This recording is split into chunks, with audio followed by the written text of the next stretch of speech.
Hi, I'm Tom Risch, Vice Provost for Research and Technology Transfer here at Arkansas State University. Thank you so much for joining us for Create at State. Whether you just watched a few presentations or are here for the whole 3 days, I hope you enjoyed it and are as impressed by our students as we are. Congratulations to all our students for your fantastic work in your research and creative projects. Thank you also to all the mentors that spent countless hours working to make this all possible. There's other people that need to be recognized right now for their work on Create, and I want to start with Jessica Blackburn. Jessica took the lead in organizing everything this year, and I thank her so much. Thank you for making it a successful event. I also want to thank Summer DePro and Kevin Hennings for their work on assessing the abstracts. All the students got feedback on their abstracts, and Summer and Kevin were essential in this process.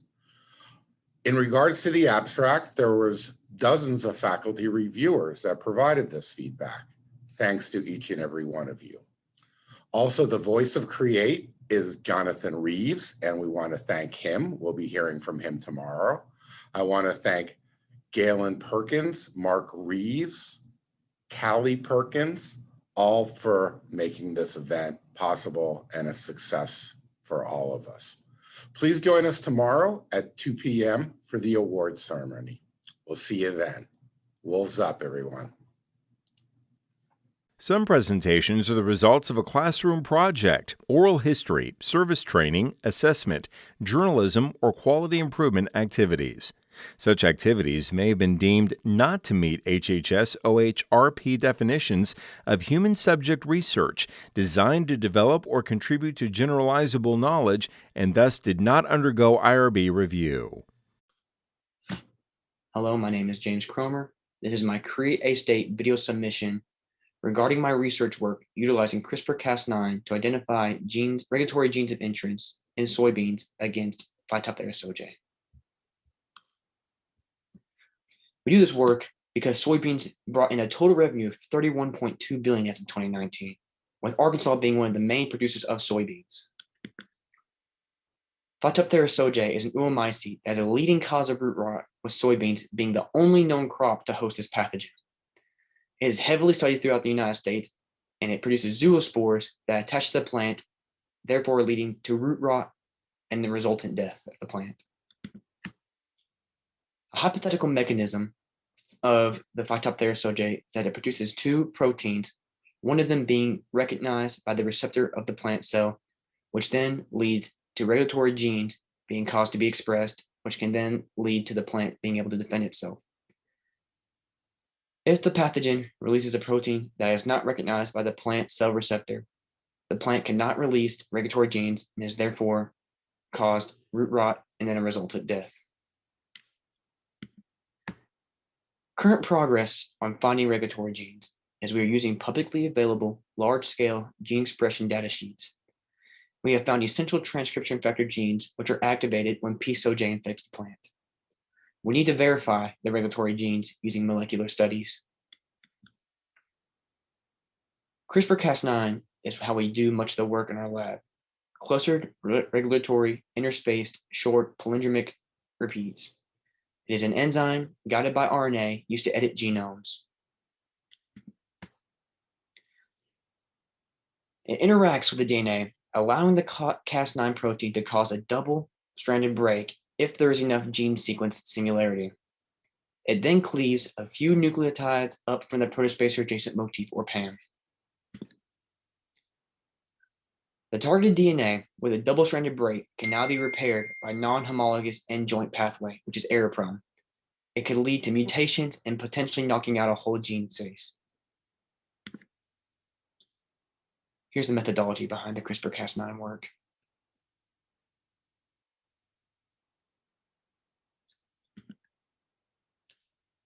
Agrobacterium is how we do CRISPR-Cas9. The rhizogenes contain a kanamycin resistance gene, so colonies were grown in LB-Can media for selective growth of the A rhizogenes. AR1, AR2, AR3 are all the constructs that we subcultured on media in our lab. Results from infecting cotyledons with agrobacterium constructs Further results, our plan is to further incubate and utilize different antibiotics to prevent bacteria growth. Future plans are to check for the presence of vectors in AR3, perform genotyping for mutation of interest, induce hair roots, and clone genes of interest. Thank you for your time.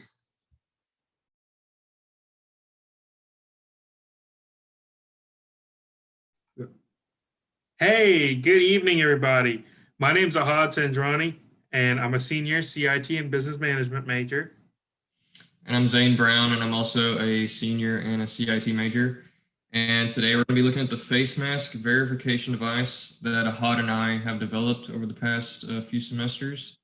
And we really wanted to make something that would benefit our local A-State community during these COVID times. So let's just get right into it. All right, so the introduction. 534,000 American lives lost due to the coronavirus, and that includes 2.65 million people all over the world. COVID-19 pandemic has really slowed down economic growth, and I think we need to do something about our public safety. We need to help save lives, and that is our goal and that is our mission. CDC has confirmed that through face masks, physical distancing, and effective use of staying at home, using sanitizers, and can help reduce the spread of COVID. And that should be our goal. All right, so here's a graph that I got off the A-State website, and it basically just illustrates the movement up and down of COVID infections over time, over the past few months. And it really does a good job of showing how with season changes and with laxes and public health safety measures and things like that, you can see a lot of volatility in the infection rates. And so part of what this device is designed to do is kind of help have a precaution for when these spikes do occur. Now we go on to, excuse me. Now we go on to COVID statistics in America. As of March 12th, we had 64,177 cases. We see a huge spike, huge increase of cases, but then we see cases go down. Why? Physical distancing, washing our hands, using sanitizers, socially distancing, and mainly wearing masks to help save each other and ourselves. Yes, our community has a vaccine.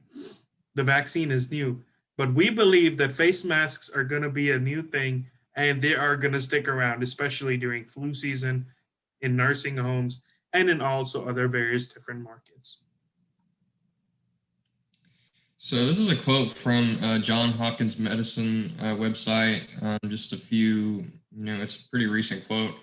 And it basically just talks about how physical distancing, hand washing, and mask wearing are really important in order to quell infection rates and, keep those spikes down. And when we do, as a society, kind of fall behind on those, we're prone to see some of those spikes occur again, unfortunately. And, with seasonal changes and with, people, the vaccines coming out and people get lax maybe, we need to make sure we stay diligent about our public health and safety. And, this device is kind of designed to help us do that. This is kind of our hardware and software slide. We have our hardware on the left and our software on the right, and that's just an example of it. And so for the long-term application of this device, we kind of designed it to be used in high traffic areas and areas where people will have, close proximity to each other. And so like schools and, supermarkets, those type of retail establishments, and also, of course, in health establishments like healthcare facilities will be really important, and it'll help give like a way to verify whether people are following the public health and safety guidelines of wearing a mask. Now we're going to go into the video demonstration of our project, and then we're going to go into our references and closing. All right, so here's a video, and it's got me, and you can see it's got a red box on my face, signifying that I am, in fact, not wearing a mask. And then when I put the mask on, then you can kind of see it turns green and it says, "Thank you for wearing a mask," or "Thank you, mask on," technically. But yeah, it's pretty simple, and that's kind of how we designed it. And yeah. This is our reference slide, and now I'm going to go ahead and go to do the conclusion for our team. This project involves community engagement. We want to improve the lives of our community at Arkansas State, our country, and eventually the world. We believe that through effective and efficient global leadership, we can use technology to our advantage and use it to save the world. Save lives, America is our goal, and save the world is our other big goal. We believe that business these days has become a lot about the term I, but it should be about the term we. We, community, need to reach back and help ourselves, help each other get through this pandemic, through better economic times, through and rebound through better jobs, and also reach goals efficiently and effectively to be the best. And we have the potential to be the best, and we will do it, and our product and our technology will help us do that. Thank you. Thank you.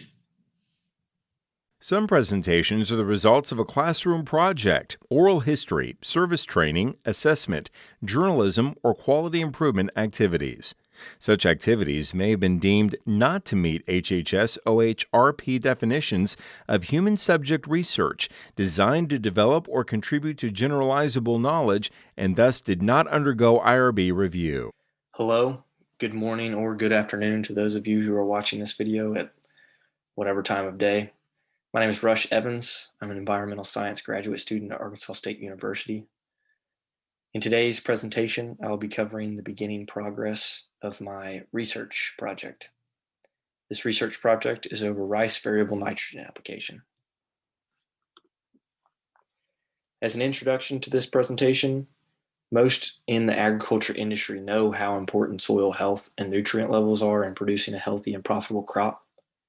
With that being said, there is a stress level of importance for fertilizer application, with nitrogen application being a substantial input cost for rice producers in Arkansas. This project is looking to help maximize the precision for the application of nitrogen.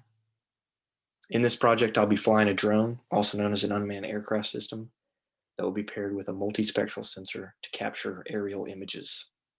Those images will be processed by multiple vegetation indices.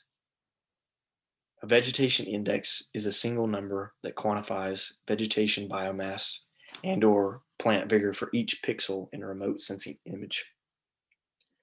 I'll be taking and processing these images with several vegetation indices, but the three that set themselves apart from the others are the green chlorophyll index, the red edge normalized vegetation index, and the normalized vegetation index. And I'll go into further detailing later in this presentation on why those three set themselves apart from the others. As far as identifying the problem and the motivation behind the research for this project, farmers are possibly maximizing their nitrogen application just to increase their yield and profit. So the application quantity the growers are applying might not be as precise as they could be. So growers should be applying nitrogen needs based on a soil type and rice variety. By assessing the nitrogen fertilization effects on various rice varieties, research could determine and develop fertilizer recommendations for growers. My two objectives of this research project are to document various nitrogen application rates on a nutrient uptake curve using remote sensing, as well as assessing the relationship between yield quality, and vegetation indices. This project will be held on a field scale on farms in Northeast and Central Arkansas. The methods in this project involve a DJI Matrice M200 series drone paired with a Mechasense Altum sensor. I'll be flying once a week, every week during the growing season at 120 meters or 400 feet above ground level. Depending on the temperature, wind speed, cloud cover, whatever the weather is that day, there will be varying flying speeds from anywhere from 10 to 12 meters per second. This Altum sensor can capture values up to 2 inches above the ground.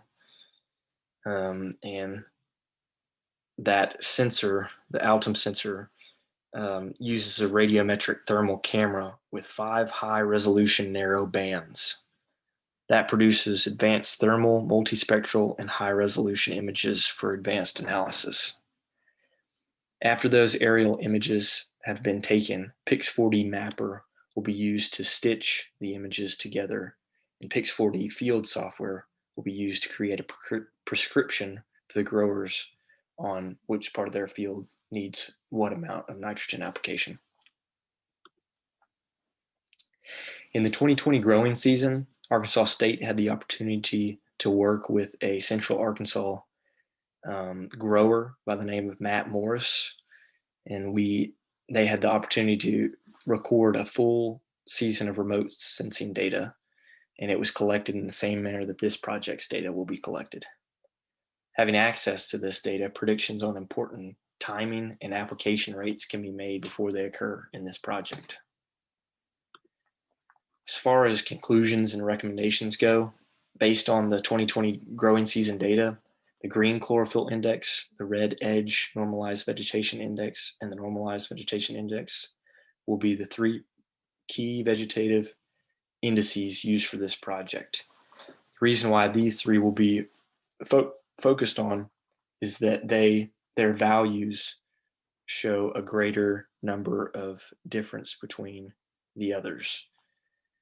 And specifically later in July and August of the growing season, these indices start to show a higher number of differences. I would recommend this variable rate fertilization because it would reduce fertilizer inputs without compromising yield, as well as the adoption of this technology has the potential to reduce the production costs for these farmers and growers.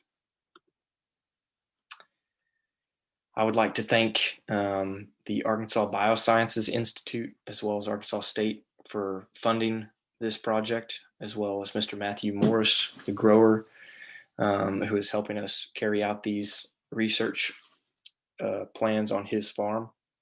This project would not be possible without the help of Assistant Professor at Arkansas State University, Dr. Ahmad Hashem, and Dr. Jared Hardkey, who is a professor and Rice Extension agronomist for the U of A Division of Agriculture Cooperative Extension Service. A few others that I would like to thank are Dr. Stephen Green, and who is also a teacher and professor at Arkansas State University. Dr. Timothy Burcham, who is the director of the Northeast Rice Research Extension, and Dr. Arlene Borby and Dr. Joseph Massey, who are 2 agronomists at the United States Department of Agriculture Research Extension. Thank you for your time.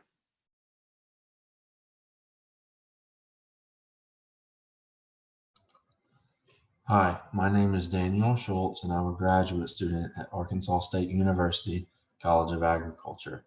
Today, I will be presenting an automated modeling technique for reservoir identification in the Cache and Langy River regions of northeastern Arkansas. This research was conducted because currently there is not an efficient method for differentiating between irrigation reservoirs and other bodies of water using remotely sensed data. This research developed an automated method for detecting irrigation reservoirs by measuring the spatial elevation characteristic of reservoirs in relation to surrounding terrain. This project will help better manage water in the face of increased demand and climate change by assessing water resources and irrigation conservation regionally. Figure 1 represents the area of study for this research. To run this model, you will need an ArcGIS license, National Agricultural Imagery Program, also known as NAIP 4-band imagery, and a digital elevation model, preferably 1 to 5 meters in resolution. For the methods, I will step you through the model. The NAEP imagery is needed to start the model. Then the model will separate the near-infrared band from the imagery, then reclassify it based on water reflectance. The next step will filter the data based on size and compactness. Then a digital elevation model is inserted where two zones are created to calculate two localized mean elevation statistics. One zone being immediately around the water body, while the other extends out beyond the water body. Using the two zones, the difference is calculated to determine whether the water body is raised or not raised, and by how much. Figure 2 represents a choropleth map of the water to land ratio based on the model output using HUC-12 boundaries. HUC-12s are the sub-watersheds of the Cache and Lenghi watersheds. That includes all water signatures, whether it be rivers, lakes, or bayous, or irrigation reservoirs, and compares it to the land area. Yellow has the lowest water to land ratio, where dark blue has the highest. For an irrigation reservoir, there are a couple things to consider. All raised water bodies will not be a reservoir, and not all irrigation reservoirs will be raised. With that in mind, an on-farm reservoir is typically built as economically as possible, with or without cost share assistance. When they are built economically, cut and fill are in balance. Cut meaning the excavation soil serves as the embankment soil or the levee. The ideal irrigation reservoir will have both a tailwater recovery system and a reservoir for water storage. Figure 3 represents the ideal system, and take a look at the elevation profile using an XZ orientation. This location is just one scenario where the model indicated a raised water body. Figure 4 helps to portray the results by displaying a multivariate map, with the background representing the Mississippi River Valley alluvial aquifer depth to water mean for each HUC-12. And then the pie chart represents the water bodies that pass the compactness test. The size of the pie chart is relative to the total amount of water bodies found in each HUC-12. For the results, the model found 4,309 bodies of water, 2,929 failed the compactness test. Of the remaining 1,380, 773 were compact but not raised, 408 were raised but no higher than 1 meter, and then 199 were raised higher than 1 meter. Using the known data set, the model detected 93% of them. Spectral reflectance and vegetation coverage accounts for the 7% of error. The model proves to be accurate with minimal error. Something to take note of is if the reservoir was built after the digital elevation model acquisition date, statistics may not appropriately identify the water body as being raised, but nonetheless, the model can still be used for surface water assessments across any region using the NAEP 4-band imagery. For the conclusions, the automated method will be used in providing regular inventories of the agricultural water resources across the lower Mississippi River Basin, where over 2 million hectares of irrigated cropland exist. This method will also be used to identify future reservoir sites as water managers, policymakers, and producers work to reduce overpumping of the Mississippi River Valley alluvial aquifer. Thank you for your time, and feel free to contact me through email at daniel.shults1@smel.astate.edu.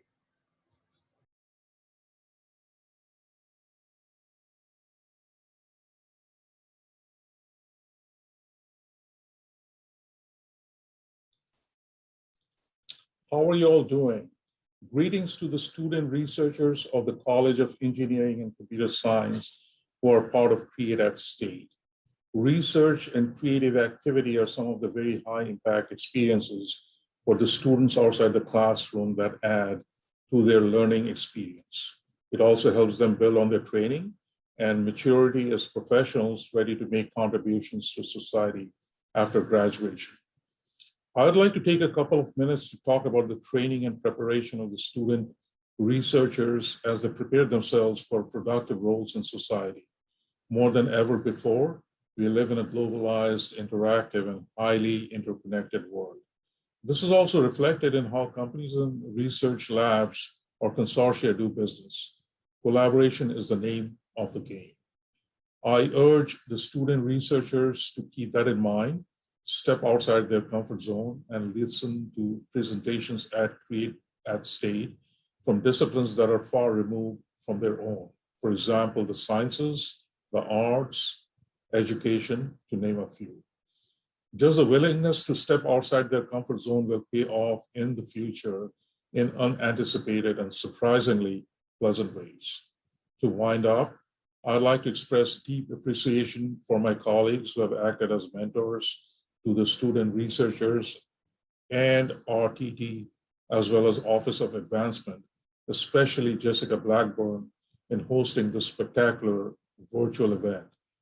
To all those involved in this event, we recognize that you have worked very hard during an ongoing pandemic to make it a success. So I want to convey a big thank you from the College of Engineering and Computer Science. We wish you all the best. Wolves up. Some presentations are the results of a classroom project, oral history, service training, assessment, journalism, or quality improvement activities. Such activities may have been deemed not to meet HHS OHRP definitions of human subject research designed to develop or contribute to generalizable knowledge and thus did not undergo IRB review. Much research has been conducted within the last year due to the pandemic, especially on the effects of social distancing and social isolation. So what is something that we can do to help contribute to the welfare of another person? Our group has decided to take a chance and make the first Dungeons & Dragons Dungeon Master bot as our project. You may think, how is this useful? Dungeons & Dragons is a cooperative, multiplayer game traditionally played on the tabletop in a group of at least 3 players. Due to quarantine restrictions and the limit of social interaction in a face-to-face format, people have been having to find creative ways to meet their friends and enjoy a game like this. Online gaming has been quite popular during this pandemic as a way of bringing people and normalcy back to us all. We wanted to take this opportunity to attempt to create a standalone D&D implementation. In this endeavor, we have actually discovered that there are several positive effects of cooperative gaming on mental health, ranging from a better mood to less aggressive tendencies.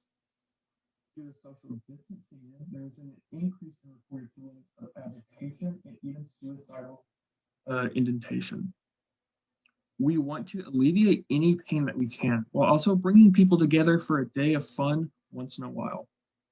There's also been shown research that displays an advantage to using D&D in a therapeutic setting. Reports show that therapists and other mental health advocates use D&D as a way to communicate with adolescents and lead them through their trauma. This is just another reason we are doing this project at a time where we have to meet our doctors on FaceTime. We began our process by creating our own grammar. Our grammar was written in the EBNF format and uses commands to allow the user to decide which path they take. This includes commands such as the move command, take command, drop command, and attack command.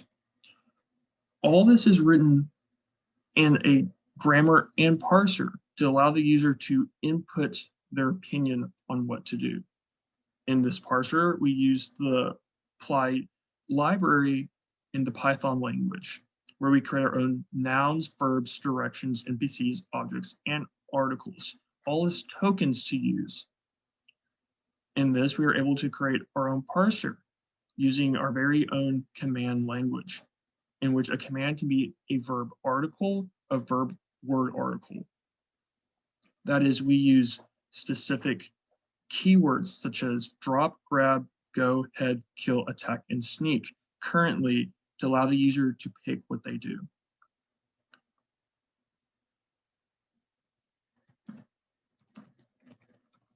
As shown here, we are using attack command to attack the princess. This is typically something you're not able to do in most games, but if you so wish to do, then you're able to do it. You can even move your character any which way you want. And this includes going to the north. In this, we are able to move in any direction on our custom map, in which you start in room 3, and work your way up to any room you wish to go to. All this is brought together in a detailed story, as we have each specific event for a specific room, where you play a character who's looking for his brother. Currently, we are simply having a no-name character look for their brother, but as we develop this project, you'll be able to customize your character and use intelligent points and streak points any which way you like. Currently, we're still developing our graphical user interface and further expanding on campaigns and bringing together our grammar and parser with the actual campaign writing of our Dungeon Master. At the moment, we are developing our solo player mode, and once we have ironed out the kinks on that, we will move forward with implementing our multiplayer functionalities. We are far from finished, but this project has not only allowed us to expand our programming skills, it has also allowed us the opportunity to better understand the effects of social isolation on human interaction and feeling. In doing so, it has pushed us to further develop programs and software that encourages cooperative interaction, inclusivity to boost the positive effects of mental health. We wish to thank you for taking the time to watch this video.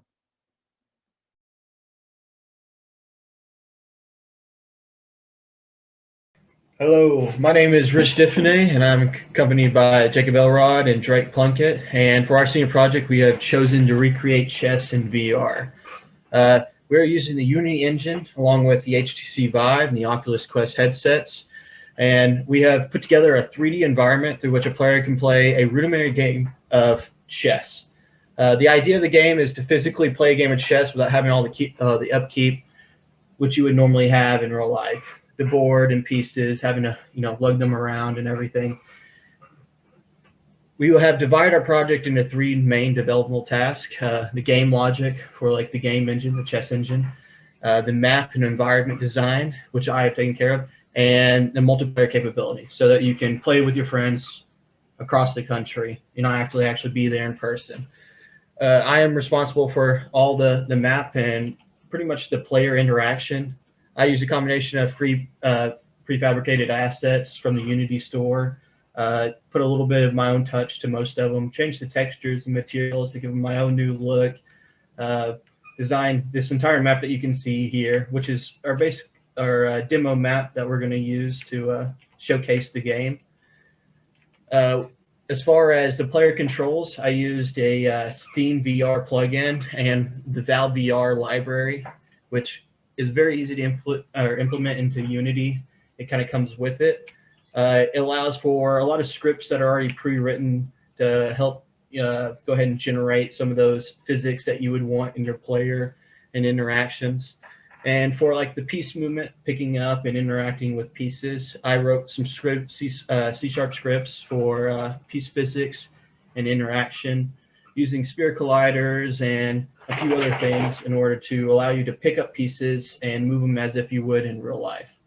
And we're going to go ahead and demo our game, and I'm going to pass it to Jacob so he can explain the game logic a little better. Okay, so I'm Jacob Elrod, and I was tasked with designing the board and pieces, and I also used some prefabs from the Unity store. So that's where I found these 3D models for the pieces and this board.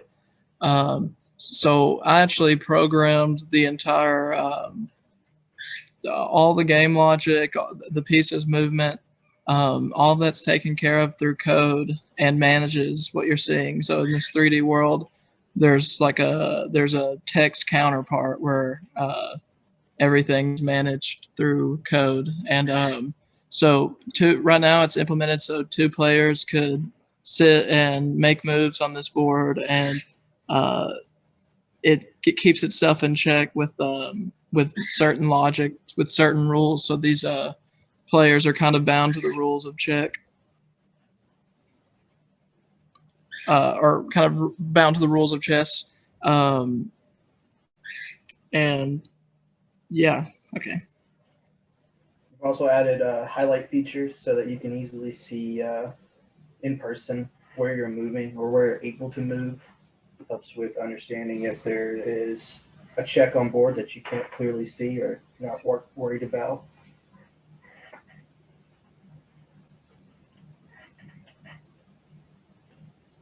And as you can see here, if you try to make illegal moves, we have it already taken into consideration. So say you want to make a move and you try to move a piece that's already, that's not your turn, and it's black's turn or something like that, it will automatically generate the piece back to where it's at. And the way it does that is by deallocating the entire board and then regenerating new pieces to those specific locations. And it takes into account check, impasse, other moves, castling, things that are a bit irregular to a normal chess game. All right, I guess we'll pass it to Drake to explain the multiplayer.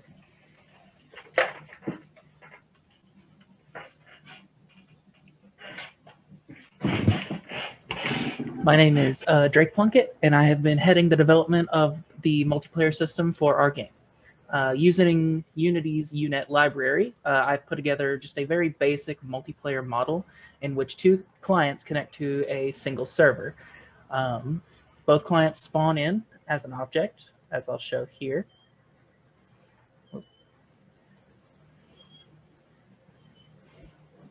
So you can host the game. And as that happens, a player object will spawn in, and so will this interactable sphere in the center. And if a second client is to connect to the server,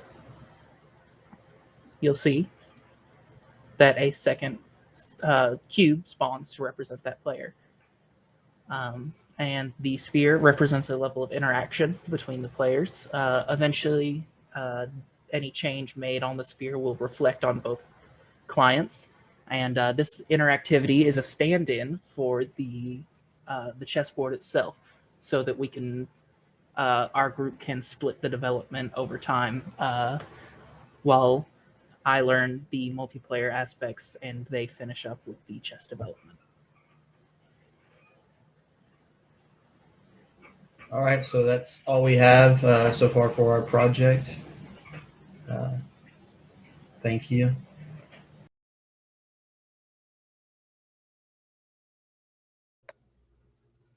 Our Create at State project is visualization of different types of data from Twitter. Twitter is a social media which allows users to post tweets, and there are more than 500 million tweets posted every day on the social media. With the support of Twitter's API, we can design and implement an interface, which is going to be a web application, to search for all kinds of different tweet data.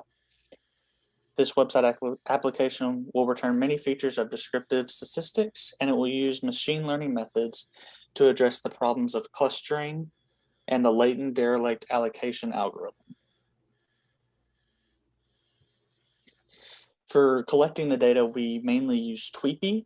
Tweepy would let us collect all kinds of different data about different tweets. And we would use a stream wrapper to take tweets from Twitter's API. And we would start with a tweet object, and we would build every other object based off of that tweet object. And all the data is stored in an SQL database.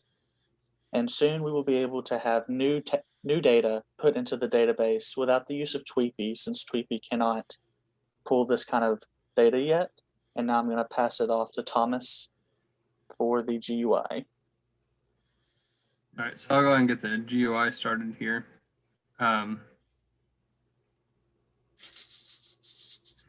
Ignore that. So you can see we have this database here. It's an SQL database called Twitter, but then if we go to open and view things in it, it's empty right now. That's where the GUI comes in handy. It's a web-based UI right now running on a local host.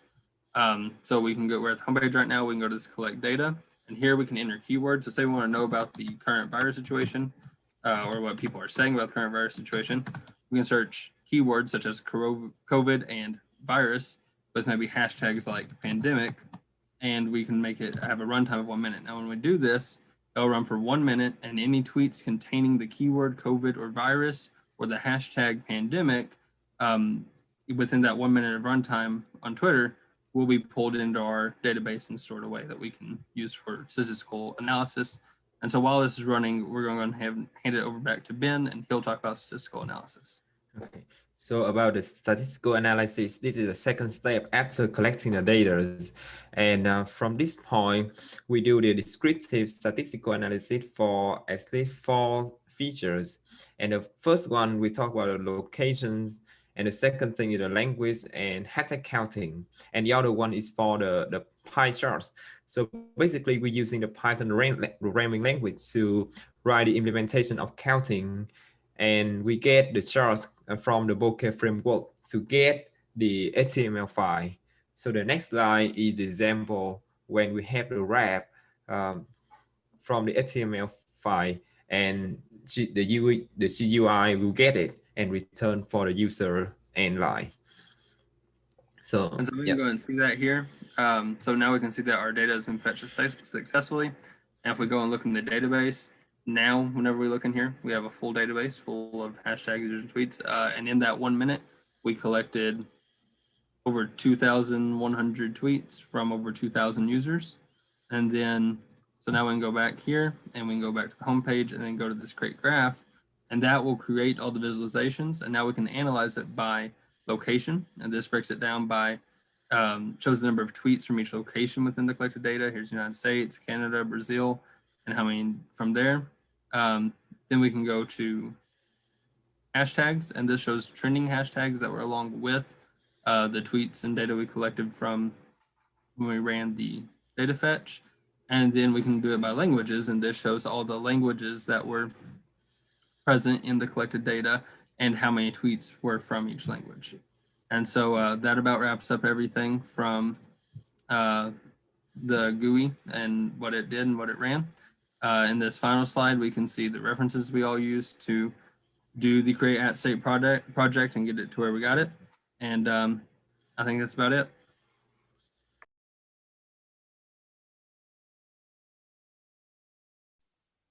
I'm Jacob Ellis. I'm Hunter Harden. I'm Alan Kronberger. And our project is designed to create an environment to test survival-oriented artificial intelligence by using Unreal Engine. One of the tools that we'll be using is the terrain modification, which will allow users to freely alter the navigational mesh that the AI will be traveling on. This will allow the user to test how the AI can move through complex environments. All users will be able to save and upload their created testing ground to a server so that other users may access them as well.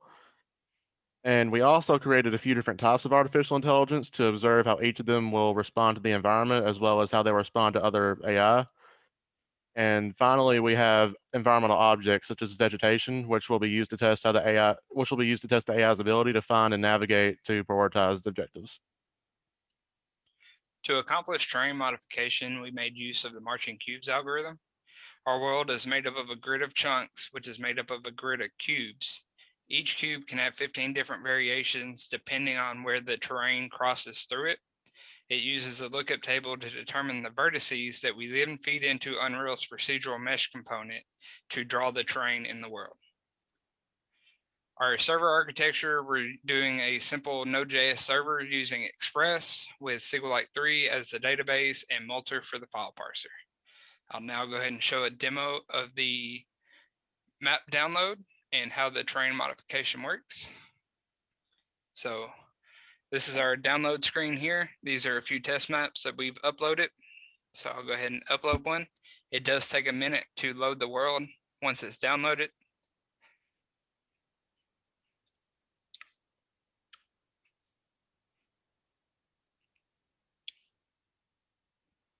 All right, so this is the map that I just downloaded. It's a simple test that we uploaded earlier. So as far as terrain modification goes, the user can either build mountains or create valleys. And this is once again using the marching cubes algorithm. Get a better look here. So right now that's our whole map size.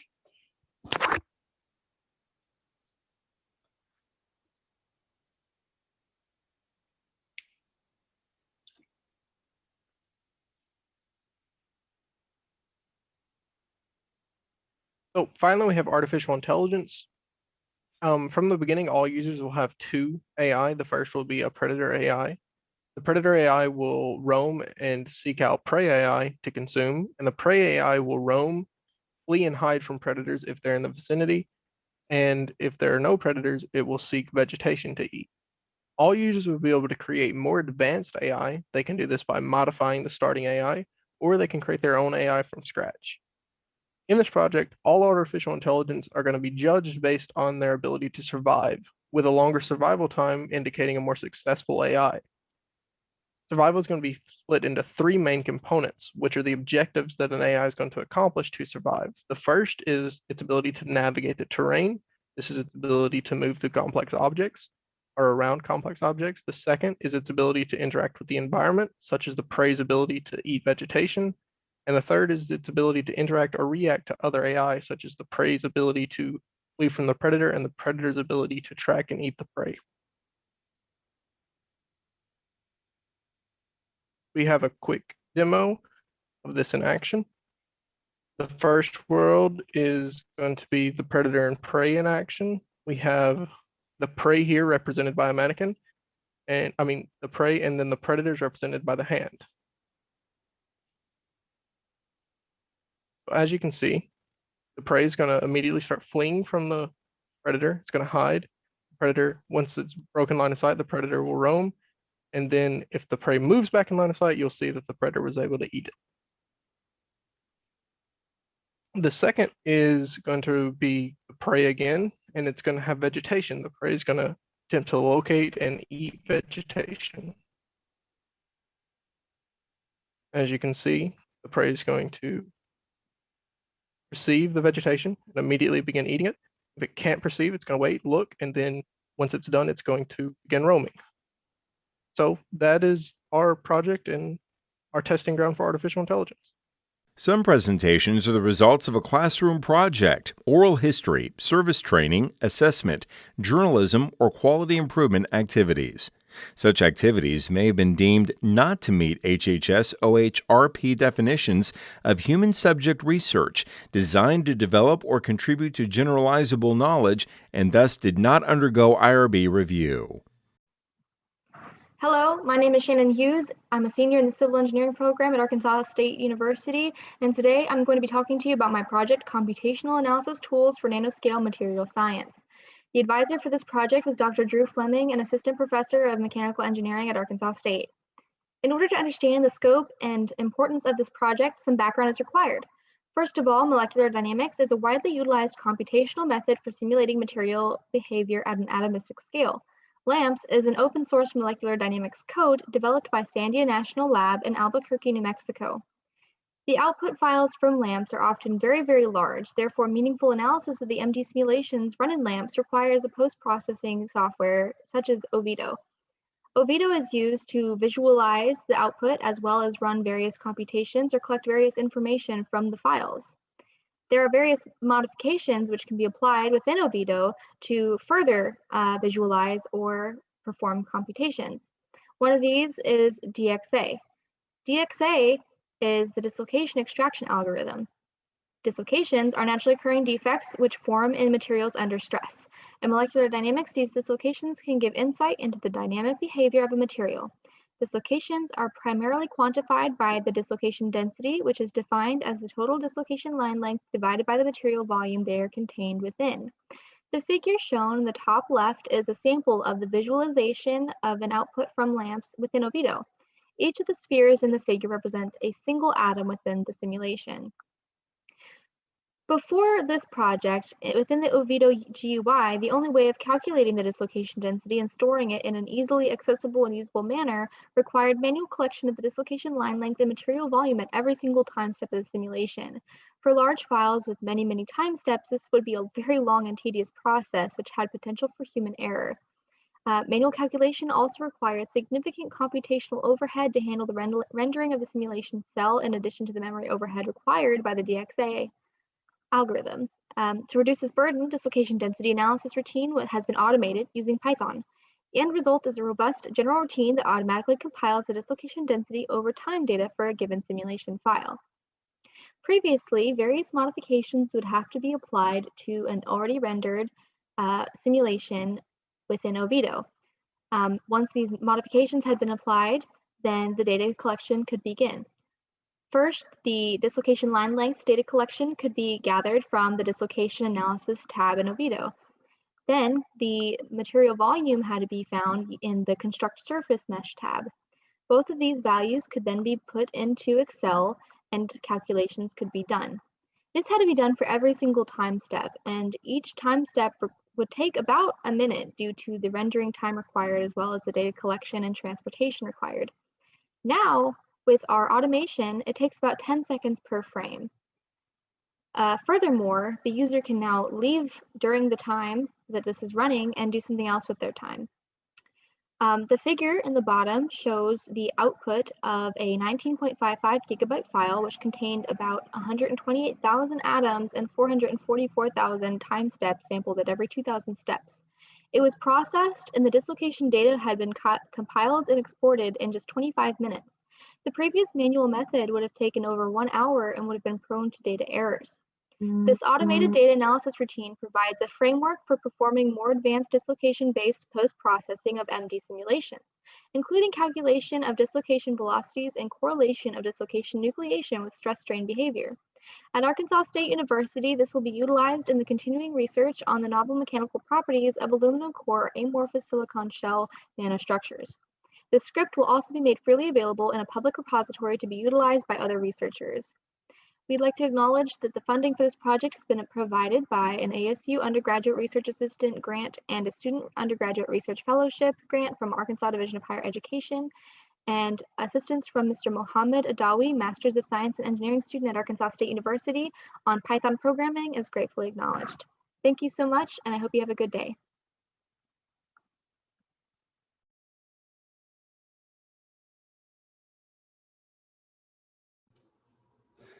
Accumulation of dust and dirt on solar modules is a major issue in the solar energy production. Anti-soiling coatings applied to the cover glass of modules could help minimize the problems in the future. A better understanding of the soiling interactions between the dust and the glass coating are needed. So in order to study these, we have developed a soiling chamber. We plan to characterize this soiling chamber, and so we have done this by characterizing the heating and cooling rates of the sample stage, as well as evaluating the dust deposition that the chamber can blow onto the sampling stage. If you look up to chamber design, at point A is our dust chamber, our dust capsule. Dust is put into this capsule and can be blown through the tube and into the chamber. It is done through a air compressor, which is hooked up to the capsule in order to blow the air through. This can be kept at the same pressure so that it's all even and blown through the same every time. A very particular amount of dust can be weighed and put in, and it can be cleaned between every time, so we know exactly how much dust is getting blown into the chamber. If you look at point B, that is our sample stage itself. That can be heated and cooled. And if you look at point C, that is our cooling system to make sure the inside doesn't get too hot. At point D is the inlet in which our humidifier is attached. So when our chamber is cooling, the humidifier kicks on to keep it at a certain humidity, whatever we set it to. We can set it to anything we want. In order to characterize the cooling and heating, we use 3 different temperature probes, one of which is put in the top right corner, another one was put in the bottom right of the sample stage, and another is put right in the center. These were different, as you can see in these graphs over here on the right. So we know at different spots in the plate how the different temperatures are. We also took and recorded the measurements that the chamber gave for the different time intervals and the temperatures. So we can reference back to that to determine how hot or how cold each spot on the plate is compared to how hot it says on the chamber. We also characterized the Arizona test dust. This was the first dust we decided to characterize, but we'll have to characterize more dust as we move forward. We used 10, 20, 30, and 40 grams to characterize this test dust. And we expected at the end to get an equation of the line going through 0 and being fairly accurate. We ended up getting this, so it was very favorable. With a R squared of 0.99, we hope to be able to use this for very accurate measurements of how much dust we want on each plate. The slope of this graph is 0.1244, so that will be how much milligrams per square centimeter we get on each sample per gram of dust we deposit into the dust capsule. If you look to the bottom left of the screen, you can see all the different samples laid out that we use to measure these. We use 3 for each 10, 20, 30, and 40 gram sample to get better measurements. And to the right of that, you can see inside the sorting chamber after 3 of them were taken out, how clean they are compared to the rest of the plate. We plan on doing more experiments in the future, one of which is developing different types of anti-soiling coatings. We plan to develop them and create new recipes that I've been working on with Dr. Fleming, as well as commercially sourced ones. We plan on temperature and humidity cycling experiments to study the sedimentation of particle soils on different coatings. We plan to characterize that the same way we've characterized the cooling and heating and the Arizona test dust. And we also plan on experiments to determine the power gains using the different types of anti-soiling coatings.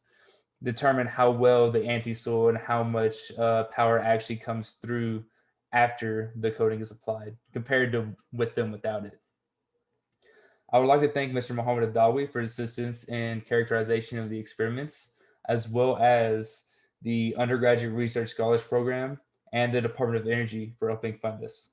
Thank you. Have a nice day. Some presentations are the results of a classroom project, oral history, service training, assessment, journalism, or quality improvement activities.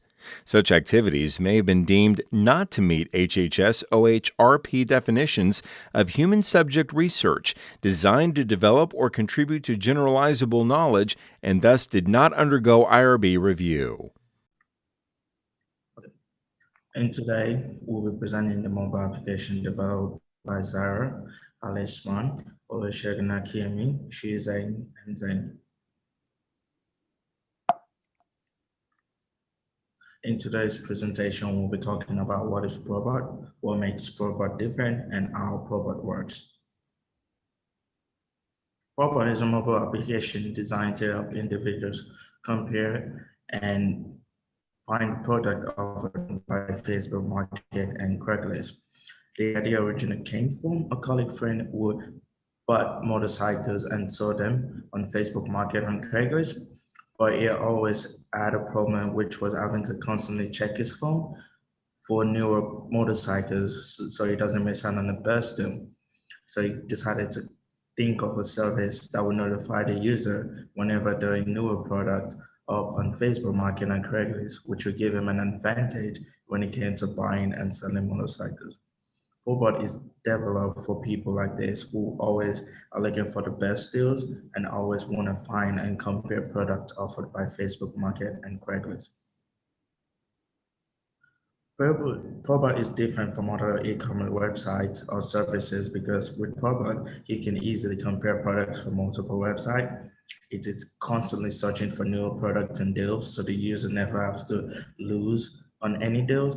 And whenever there are new products on the website, Probot instantly notifies the users so they never miss out on these deals.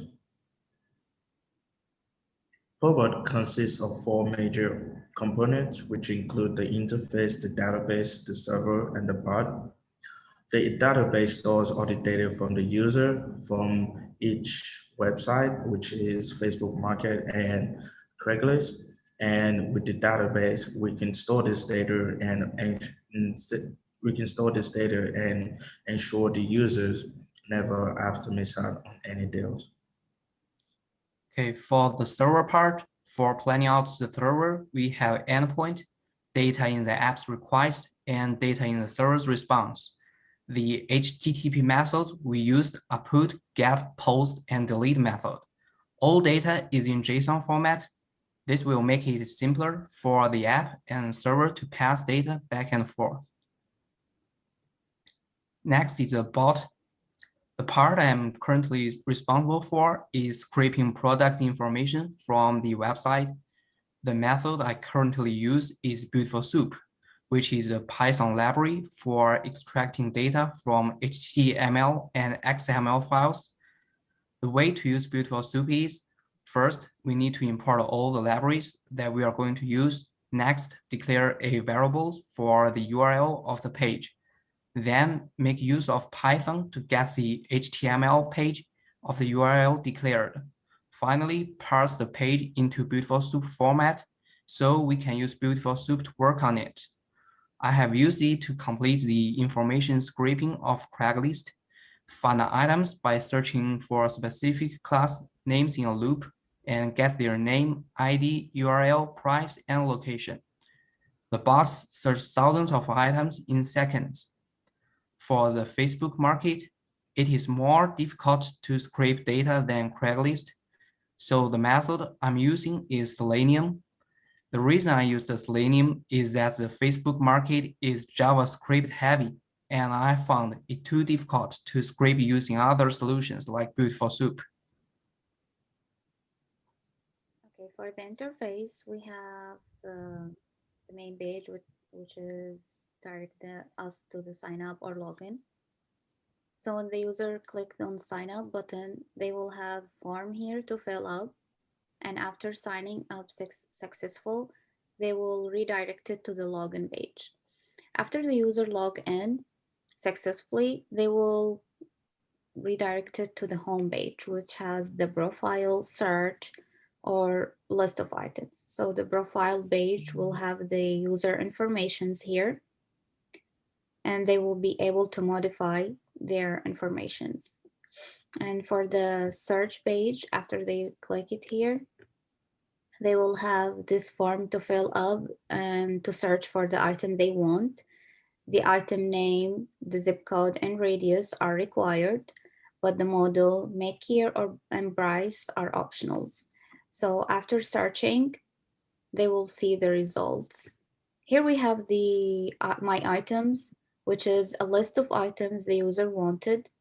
For example, if a user wants a car and after the searching is successful and they go here, they will be directed to another list which has all the results from Facebook Marketplace and from Craigslist. So to conclude, this system aims to help part-time and full-time individual shoppers to find what they are looking for. It will allow users to search using two bots for Facebook Marketplace and Craigslist and to compare product prices and find reasonable offers. Robot will solve the problem of missing the best deals when you are busy and will save you a lot of time. Thank you.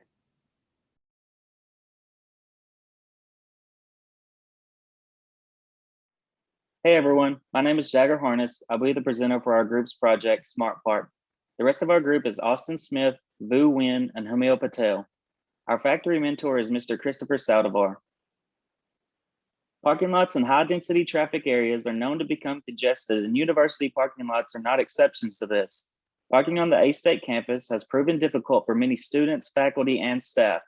In my own personal experiences, I've circled parking lots multiple times in hopes of finding an empty slot, but end up leaving for other lots due to all spaces being occupied. It'd be helpful to know if I was going to find a parking spot before wasting time searching. There are some common solutions to the problem of parking lots, such as using car counters at the gates to determine how many cars have entered the parking lot. But this method can only provide a number of empty parking spaces, which will not aid much in solving the parking congestion problem.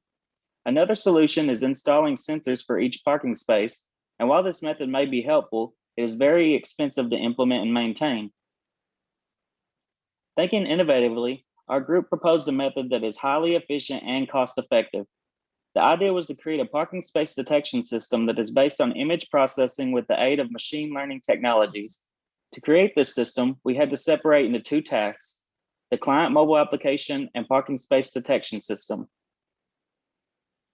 The space detection model was built using a machine learning model that is deployed on a Raspberry Pi microcomputer with a camera attached. We created the machine learning model with the help of TensorFlow Lite. Our model is capable of grouping parking spaces into two classes, empty and occupied. We used a robust data set consisting of over 500,000 images of parking spaces, both vacant and occupied, from multiple camera views and differing weather and lighting conditions. In doing so, we prepared our model for many different parking scenarios that are presented in everyday parking lots. For testing, we used a parking lot with over 200 spaces. Our model reported back scores of 85% accuracy, 73% precision, and 88% recall of actual vacant spots identified correctly. As you can see on the closest row, some spots were identified incorrectly, but feeding these edge cases to our model can help improve overall accuracy. The results of vacant or occupied slots from the model are sent to a server that we implemented using Node.js, a JavaScript library commonly used for backend implementation. The server listens for the results from the model and then relays the results in real time to the mobile app. For our database purposes, all parking data was stored into a SQLite 3 relational database. We chose to use this as SQLite 3 is small, fast, and highly reliable. It fit perfectly for our needs. The mobile application was built using the Flutter framework with the Dart programming language, which allows the application to run on both Android and iOS devices. We chose this language to allow all smartphone users to be able to benefit from our program. The app has a parking lot near me feature that allows users to quickly find parking lots based on their current GPS location. Users will be able to view these parking spots to check for available parking before they even arrive at the lot, which will help prevent the slowing of traffic near these dense areas. The list view mode of our project is used to show a list of available parking. Users can verify parking status or check for reserved parking. They will only be able to reserve parking spaces for a set amount of time. In map view mode, a two-dimensional map of the parking lot is rendered. From the map, the users can quickly determine where the free spots are located in the parking lot. Based on the rendered image of the map, it is easy to quickly navigate to the respective spaces. Find my car. Not only can we help you find a parking space, but we can also lead you back to where you parked just in case you forgot. This feature takes user GPS data and uses it to mark their space so they can quickly find it later, as you can see from the blue marked spot on the slide. So why Park Smart? We believe that students, faculty, and visitors can benefit by avoiding being late from circling around parking lots and instead travel directly to their space. If using our product, the university or any other business can improve the parking experience with the minimum budget for all users. I hope that you guys enjoy our project and our presentation. Thank you.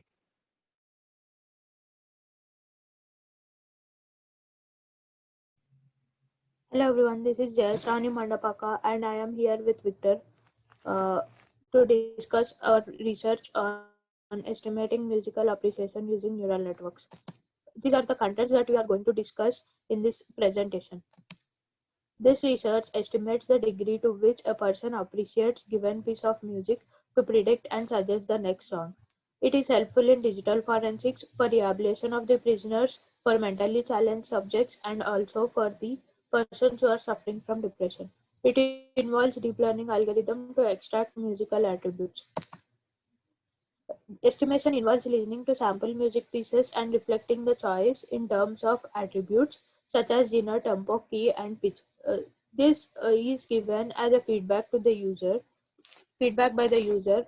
in liking or disliking of a particular song, which is referred as liking index. This information helps user to build their profile.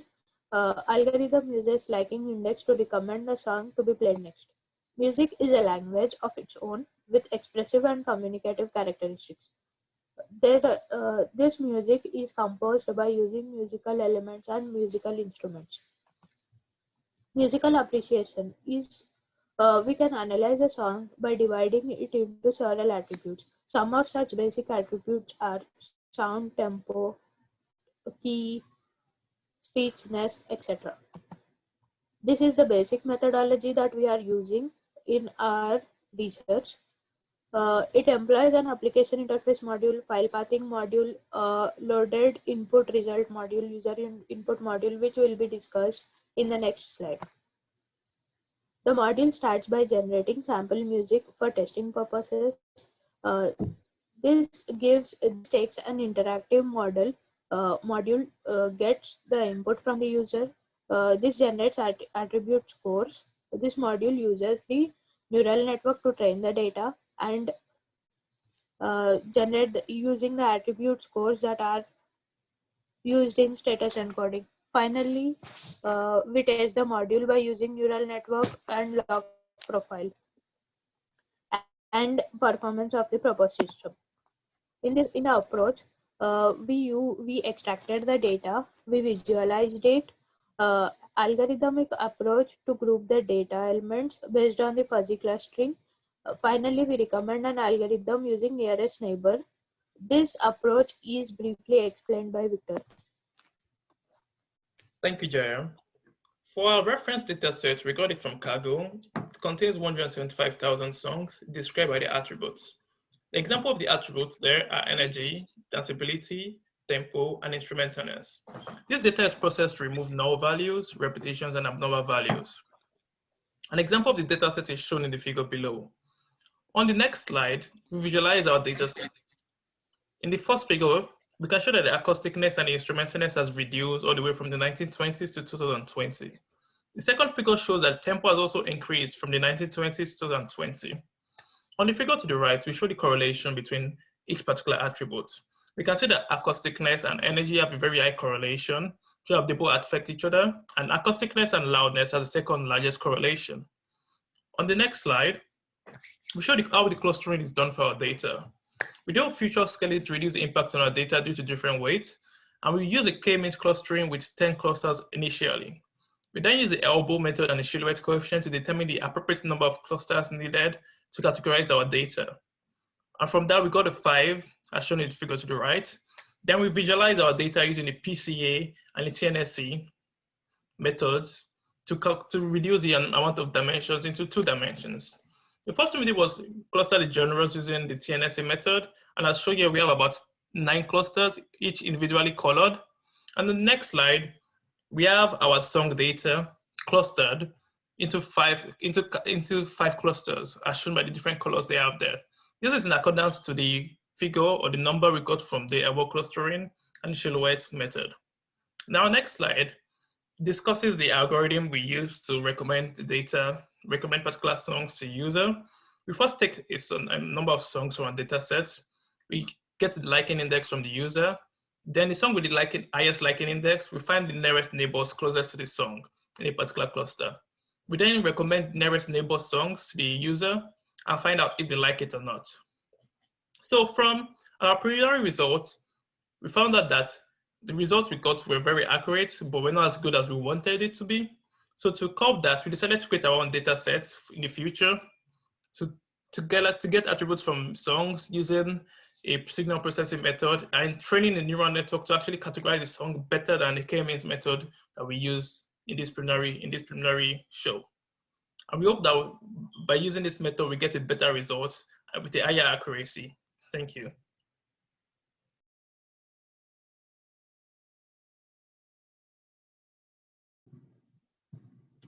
Hello everyone, this is Mohammad Najum Sakibayam. Welcome to my presentation on the laboratory evaluation of mixing and compaction temperatures of warm mix additives modified as full binders. This research was mentored by Dr. Zahid Hussain, Associate Professor of Civil Engineering at A State. Warm mix asphalt technologies can reduce the mixing and compaction temperatures of traditional hot mix asphalt. This reduction ranges from 16 to over 55 degrees Celsius. They were first developed in the Europe in late 1990s, later introduced in the US at early 2004. There are 3 major categories: foam-based, wax-based, and chemical additives. Potential benefits of these technologies include less fuel consumption due to the low mixing and compaction temperatures, due to the low emission of greenhouse gases and other volatile organic compounds. It ensures better workplace environment and less overhead cost. Thus, the objectives of this study is to evaluate the effect of these additives on the mixing and compaction temperatures of 3 approved performance grade binders. The top table shows the binders used in this study. They were all Canadian source.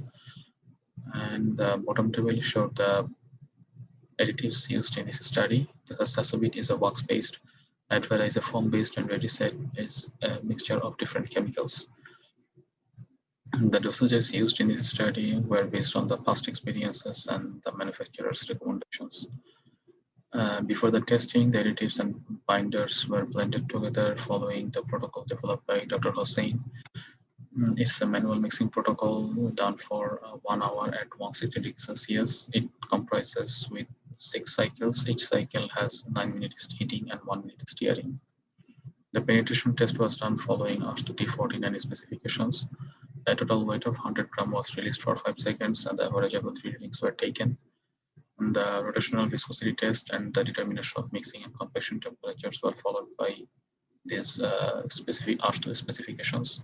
The RV test was done from 135 to 180 degrees Celsius at 15 degrees Celsius interval, and the torque required to maintain 20 RPM speed was converted to the viscosity of the samples. The penetration test results showed that without any additives, PG70-22 was the softest and PG76-22 was the stiffest binder. Overall, the binder got stiffer with the higher Sasabit dosages, and they become very soft when they were mixed with 6% Advera, like high penetration value. And the Rediset dosages didn't have any significant effect on the binder's stiffness. The RV test results showed that higher Sasabit dosage brought more reduction in the viscosity for PG70-22 binder.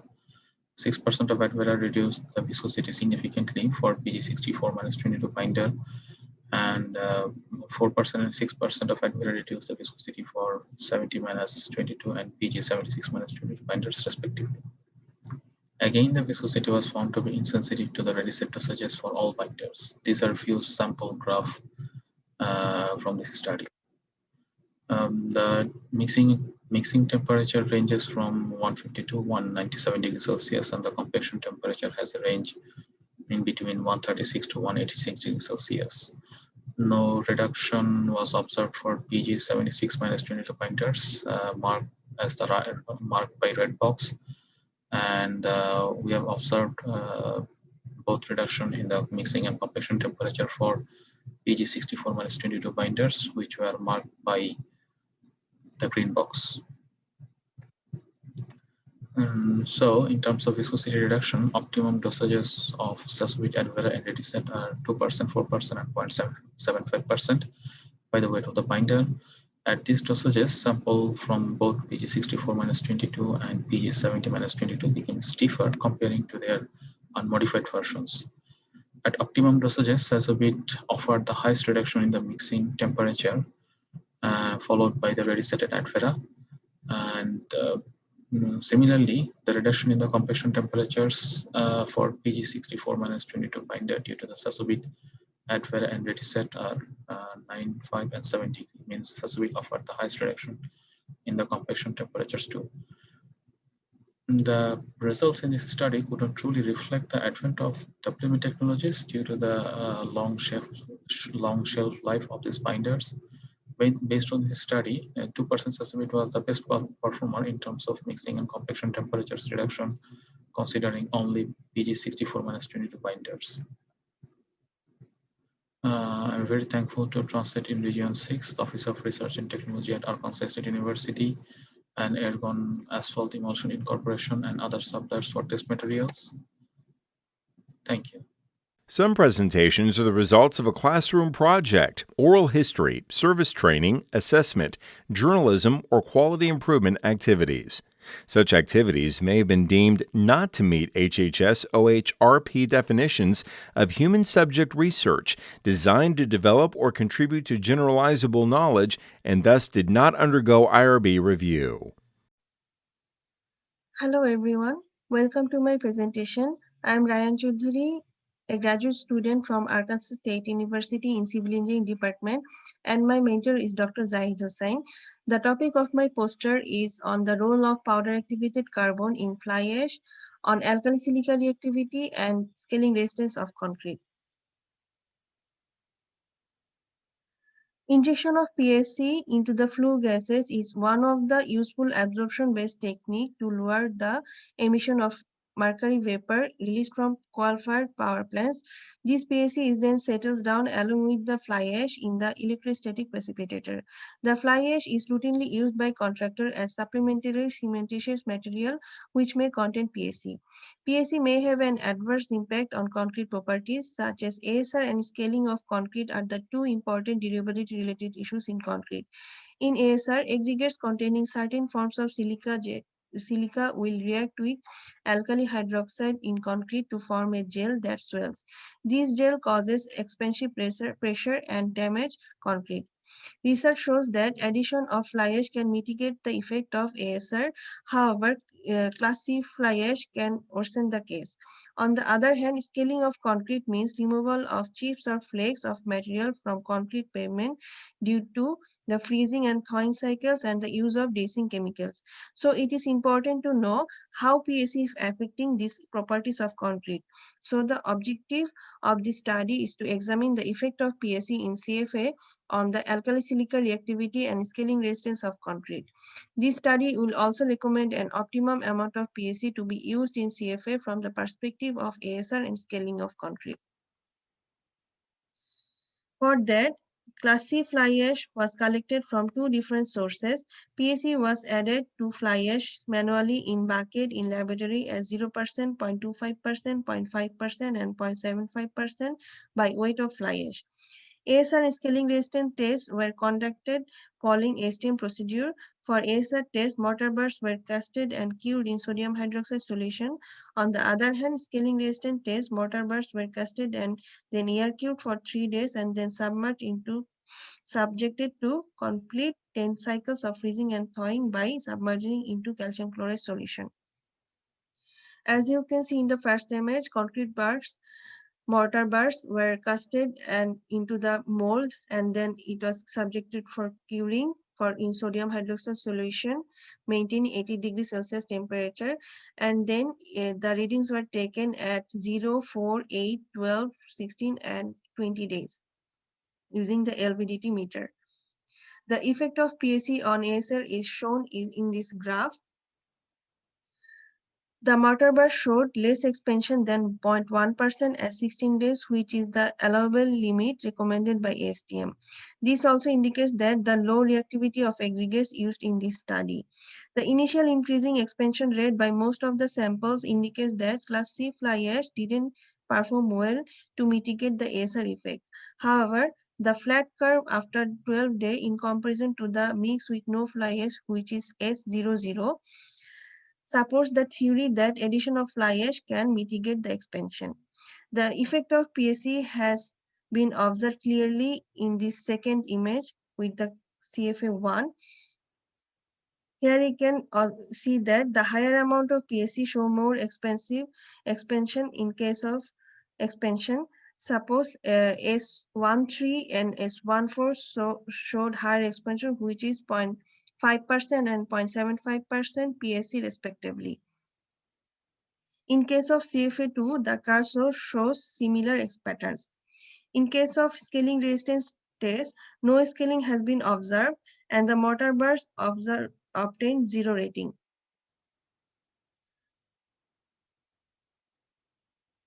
Overall, it can be concluded that PAC is not good considering the ASR effect. On the other hand, the effect of PAC is insignificant in controlling scaling of concrete.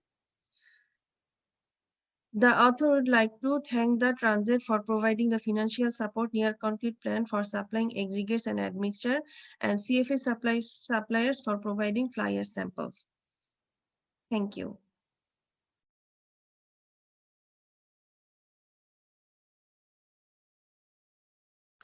Hello everyone, my name is Lok Ho. I am a graduate student and a research assistant for Dr. Kim in computer science. Today I'm going to represent our research topic on website fingerprinting attack vulnerability of Tor, audience services, and general websites. Several studies have shown that the network traffic that is generated by a visit to a website over Tor network reveals information specific to the website through the transmitted packets. By capturing traffic traces, a network attacker can perform a website fingerprinting attack to reveal which website that Tor user are visiting. Many other studies also show that the website fingerprinting attacks have exposed a vulnerability in Tor network with high attack success rate. However, there had not been much research conducted on how secure the onion services are in the attack when compared to the general websites.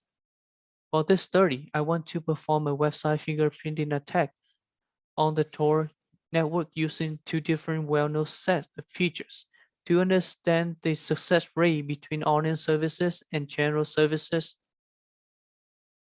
In this study, I consider a passive and local network adversary. The figure below shows an overview of this attack scenario. A passive adversary only records network packets transmitted during communication and may not modify and cause them to drop. A local adversary has a limited view of the network. Example of adversary may be the Tor user, Tor router owners, internet service provider, and a local network administrator. The data that I use is combination. The data that I use is a combination of 10 onion services and 10 general web services. The choice of website is not essential as long as it is consistent. For page visit tasks, I use the Tor browser bundle to load the target website. Its website given 120 seconds to fully load before the browser is closed and the visit reported invalid. Each website will be visited 150 times and 10 seconds between its visits. The feature set that I use is Kumu features and Hyonseo features. The Kumu use the cumulative sum of packet length to derive the features. The cumulative sum is computed by adding the length of outgoing packets and subtract the length of incoming packets. As a result, it contains 104 features to represent a traffic instance. Hyonseo et al. Feature set contain 120 features, in which represent the packet general, cell sequence length, packet inter-arrival time, cell burst information, cell ordering, and cell concentration. A network traffic collection system is a combination of two main components. First is a Wireshark and dump cap is used to collect the network traffic when connecting to the Tor network and save the captured data in PCAP file. Selenium WebDriver help to automate browsing activities. Final, a Python programming code will extract two sets of features and save as the CSV file for classification tasks.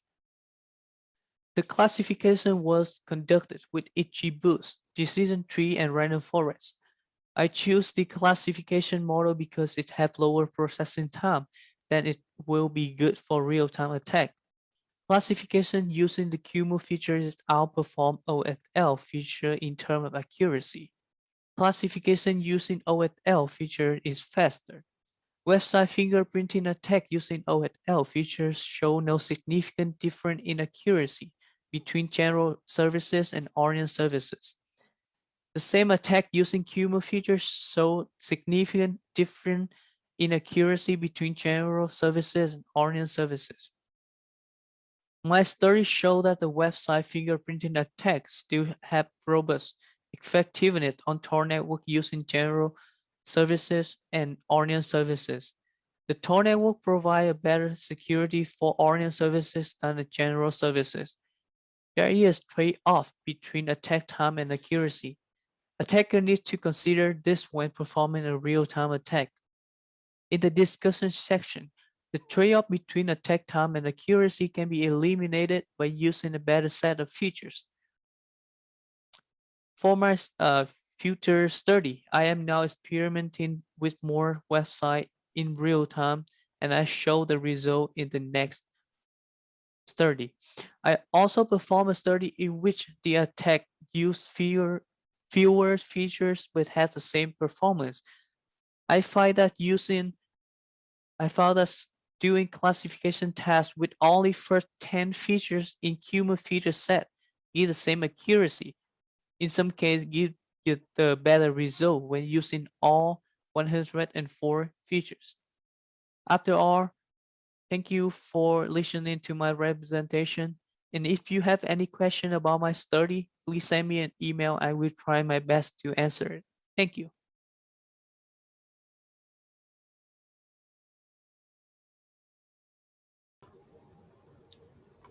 Hello everyone, this is Emil Rafi Islam, graduate student of Arkansas State University. Today I am going to give a presentation on my poster presentation submitted to Creative 2021 titled Performing Site-Specific Ground Motion Response Analysis in Perspective View of Northeast Arkansas.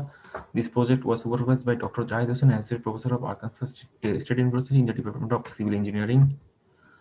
Code-based design approaches such as American Association of State Highway Officials do not consider the impact of deep deposition of soft soil overlaying the bedrock. As a result, short-period spectral acceleration are overestimated and long-period spectral acceleration are underestimated. Northeast Arkansas has a deep deposition of soft soil overlaying the bedrock. Besides, it lies within the country's major seismic zone called Nimotrik seismic zone. The main purpose of this study is to bring out the usefulness of performing site-specific ground motion response analysis and predict seismic site coefficient. Other objectives of the study are collecting shear velocity profile data, gather routine generate properties, collect and adjust appropriate input earthquake motions, simulate the propagation of input earthquake motions using a site response analysis platform called Deep Soil 7.0, predict seismic site coefficient by developing generated design response spectrum, and compare the predicted seismic site coefficients with the previously recommended ones such as S2. This figure shows the country's major seismic zone called Nimotrik seismic zone, and this figure shows the geology of northeast Arkansas, which varies from 200 meter to 1000 meter. This figure shows the flowchart of the methodology. Here you can see the requires inputs for site-specific ground motion response analysis are shear velocity profile, routine geometrical properties, developing target motions, collecting and selecting appropriate ground motions, scaling and matching of ground motion with the target one, simulation of wave propagation using site response analysis platform, then follow equivalent linear analysis and non-linear analysis method, estimate site response, whether amplification or de-amplification, then develop generated design response spectrum, and estimate seismic site coefficient. This figure shows the selected site locations where seismic hazard has been performed. The study, the left side table shows the shear velocity profile data for these two locations, and the right side table shows the selected ground motions for these two locations. Initially, these ground motions were collected from United States Nuclear Regulatory Commission. This figure shows the target response spectrum for these two locations. This target response spectrum were developed uh, by using USGS online-based tool called Uniform Hazard Tool. While developing this target spectrum, the return period was considered as 1000 year, or probability of accidents was considered as 7% in 75 years. This figure shows the summary of massed ground motions with the target one for these two locations. Initially selected ground motions vary with the target one in terms of peak ground acceleration, short period acceleration, long period acceleration, spectral coordinates, etc. As a reason why it is recommended to match the ground motion with the target one. In this study, Seismometrics 2020 software was used to match the ground motions with the target one. This figure shows the sample comparison between equivalent linear analysis and non-linear analysis for base site location, and this figure shows the sample comparison between equivalent linear analysis and non-linear analysis for multi-site locations. This figure shows the summary of equivalent linear analysis and non-linear analysis for base site location, and this figure shows the summary of equivalent linear analysis and non-linear analysis for multi-site locations. From these four figures, it has been found that the both equivalent linear analysis and non-linear analysis shows lower responses compared to that of input one, but equivalent linear input one, and it's up to 0.5 second. After that, it amplifies, but equivalent linear analysis shows higher responses than that of non-linear analysis. Because of using constant stiffness and damping throughout the analysis period, equivalent linear analysis might show higher responses than that of non-linear analysis. This figure shows the delineated design response spectrum for base site locations. In figure C, you can see the black one shows the design response spectrum as per ASTRO guideline, and yellow one shows the delineated design response spectrum which is obtained in this study.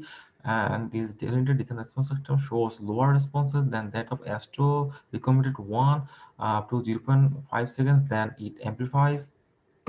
This figure shows the delineated design response spectrum for multi-site location. Similarly, the black one shows the design response spectrum as per ASTRO guidelines, and the yellow one shows the delineated design response spectrum which is obtained in the study, and it shows lower responses than that of the ASTRO one up to 0.5 second. After that, it amplifies. These are the conclusion. Non-linear approaches are more accurate compared to that of equivalent linear approaches. Predicted both peak down acceleration and short period acceleration was found to be 33% less for both sides compared to that of ASTRO while performing site-specific ground motion response analysis. But the predicted long period expected acceleration was found to be more for both the site location compared to that of ASTRO while performing site-specific ground motion response analysis. The study strengthens the demand for performing site-specific SSGM array in case of deep deposition of soil overlaying the bedrock. These are the recommendation. SSGM array attenuates short period spectral acceleration but amplifies long period spectral acceleration than that of ASTRO. In case of unavailability of experimental data, some soil properties such as plasticity index or upper consider ratio or assume, hence additional studies are required to make concrete statement on the predicted seismic site coefficients. That's it. Thank you, everyone.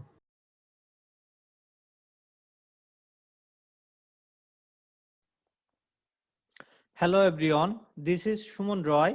Today I am going to present my research titled Evaluation of Fresh Concrete Properties of Mixes Modified with Powder Activated Carbon in Class C Fly Ash. And this research is supervised by Dr. Zaid Hussain, Associate Professor of Civil Engineering, Estate. So this is my poster. Today I am going to present in later section. So in introduction, the Class C fly ash is commonly used as a supplementary cementitious material in producing concrete in Arkansas, and the CFA is also used as a partial replacement of ordinary Portland cement if it meets certain STM requirements.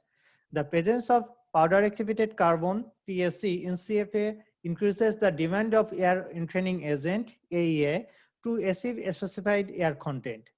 Moreover, the higher percentage of PAC in fly ash may have adverse impact on the target air voids and post-construction durability of air-entrained concrete. The Arkansas Department of Transportation (RDOT) is concerned about some CFAs produced in plants of some suppliers as they contain PAC. Therefore, the RDOT needs a tool and or technique to quantify the PAC in fly ash so that the fly ash can be accepted or rejected in the construction job. Researchers also studied the effect of PAC and AEA on the properties of fresh and hardened concrete and found that PAC decreased the air content and affected the specific surface area, which caused more AE requirement. Also, the National Cooperative Highway Research Program, NCHRP, focused on developing new or modified test methods for measuring air voids for evaluating freeze-thaw durability. And the recommendation of this study were taken into consideration in this research. The objectives of this research are to evaluate the influence of PAC in CFA on the properties of fresh concrete and to suggest appropriate tool or technique to minimize the influence of PAC. Here you can see the details of materials used in this study. Here you can see the coarse aggregate, fine aggregate, type 2 cement, 2 types of fly ash, air entraining agent, and the PAC are used in this study. Here you can see the details of the test mixes used in this study. So here is the test methodology that was followed in this study. The properties of the fresh concrete are determined by means of unit weight test, temperature test, slump test, air content test. Also, the resistivity test and the super air meter, which is SAM test, are conducted in this study. In this table, the properties of fresh concrete mixes are shown, and the results found that the air content, the workability, and the unit weight of the concrete were significantly reduced in the case of higher PSC in CFS. Here you can see the red mark. In this slide, you can see the SAM test results. In case of higher PSC content, the SAM number are higher than 0.20, which means the mixes did not satisfy the freeze thaw durability requirement. However, the SAM air got reduced in case of higher PSC content. Here you can see the resistivity test results, and in the case of higher PSC, the electrical resistance is reduced significantly. Finally, the air content, the workability, and the unit weight of the concrete was significantly reduced with the increment of PSC in CFS as discussed in earlier. Also, the SAM test results reveal that the percent of air in the mixes is reduced noticeably and the mixes did not satisfy the freeze thaw durability requirement. The resistivity test results showed that the electrical resistance is reduced with higher PSC content. It is also recommended that the SAM test can be used to determine the air void quality in the fresh concrete mixes. Finally, I would like to acknowledge US DOT through Transit in Region 6, Arkansas Department of Transportation, Boral Resources and Chara Solutions for supplying CFA and PSC samples for this research. Obviously, Near Concrete for supplying aggregates and AEA, and Office of Research Technology at Arkansas State University, and all of the faculty members, judges, staffs, and students involved to make this conference happening. Here is the list of references I used in this research. And finally, thank you all for your time. Some presentations are the results of a classroom project, oral history, service training, assessment, journalism, or quality improvement activities. Such activities may have been deemed not to meet HHS OHRP definitions of human subject research designed to develop or contribute to generalizable knowledge and thus did not undergo IRB review. Hey everyone, my name is Gary Stillwell, and my presentation today is my senior thesis over the psychoeconomic impact of COVID-19 on Arkansas dentists. So kind of some background information. Arkansas dentists were given a directive by the governor on March 15th of 2020 to halt all non-emergency procedures.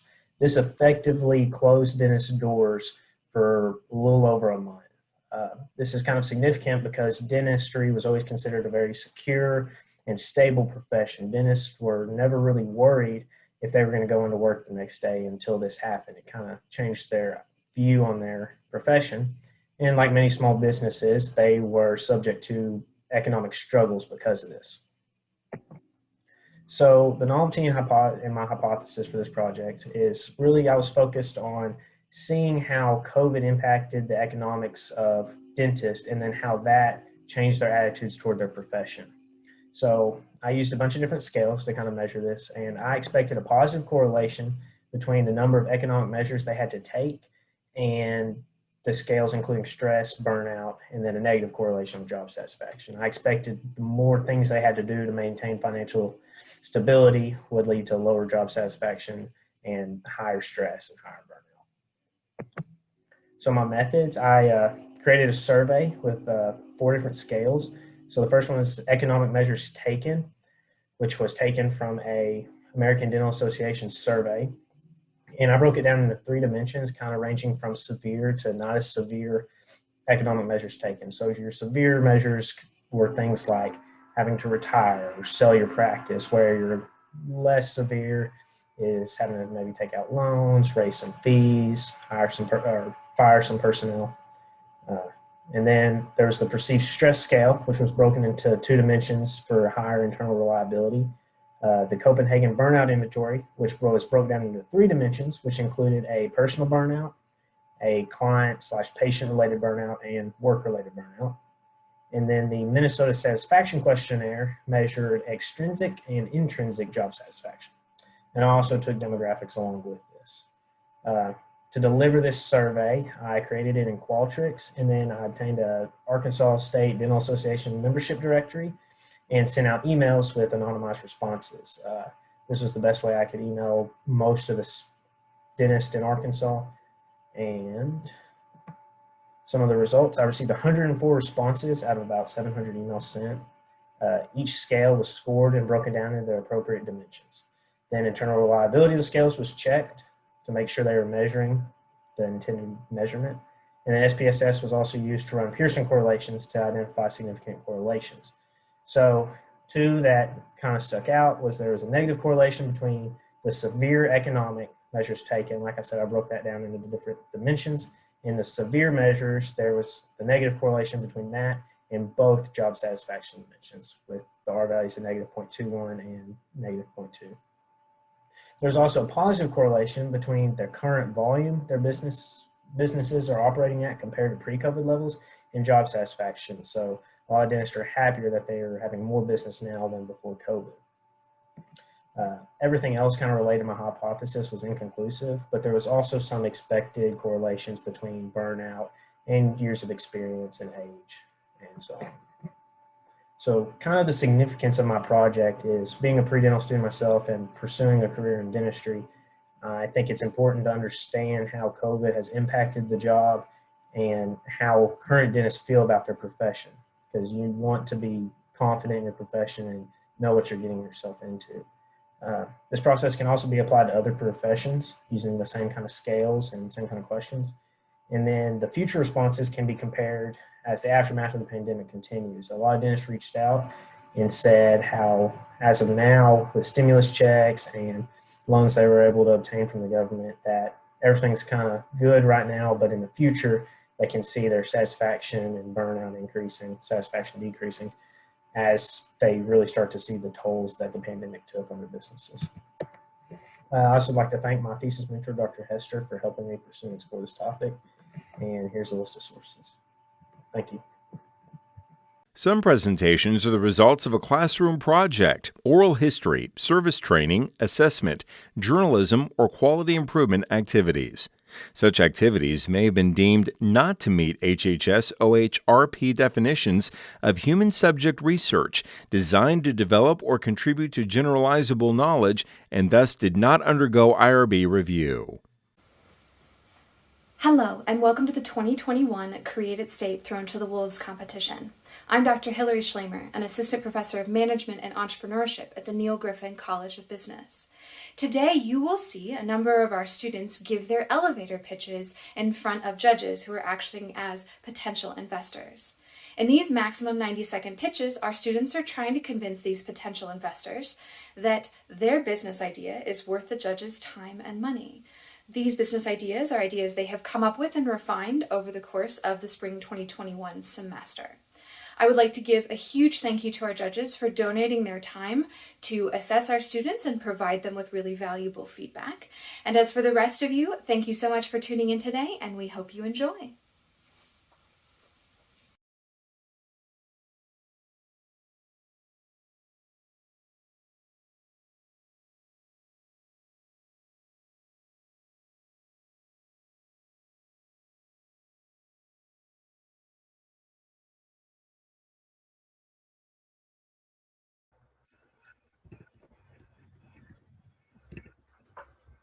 All right. Well, welcome to Kate, Chesney, and Anna. It looks like for this session, we are missing Janet. And if she pops in, we'll do what we can to accommodate her. But otherwise, Anna, as a heads up, you will be going right after Kate. So the theory of this is that I'm going to time you on my phone here, and the alarm is set to be the howling wolf. And the theory of Zoom is that it will break in so you know when you've hit your time. However, as we all know, Zoom does not always easily transition between speakers when it seems like they're talking over each other. So if that doesn't work, I will like frantically wave at you. And if we run more than about 15 seconds over, I will go ahead and mute you at that point in time. So before we rock and roll, Anna, Kate, and Chesney, any quick questions? All right. Well then, Kate, I will turn it over to you, and I muted you when we first got here just for background noise reasons. I will now mute myself, and I'll start the timer whenever you're ready. Hello, my name is Kate Islas, and I am the founder of the Bookmark Lamp product. Did you know that reading and working in a dim light setting can tire your eyes more quickly, affecting your productivity? The Bookmark Lamp was designed to be a thin and transparent full-size page lamp that you can directly lay on top of the book page. No one likes to mess around with a lamp that is bulky and flimsy. My team and I have designed this product to help students and working professionals. We wanted to create this product to help reduce eyesight problems and to create a portable product to be easy to use. Unlike our competitors, our product will be offering lots of light coverage, so there will be no need to adjust every second, and there will be no need to recharge it because it'll be solar powered. We're looking for an investment of debt of $10,000 to help our company produce and grow. This will be hopeful to cover any of first year expenses. Thank you.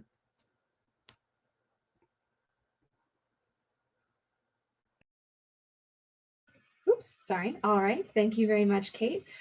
Judges, we are now going to give you about a minute to go ahead and fill in those judging sheets, and then we will shift to Chesney.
All right, next up we have Chesney Ross. Chesney, take it away.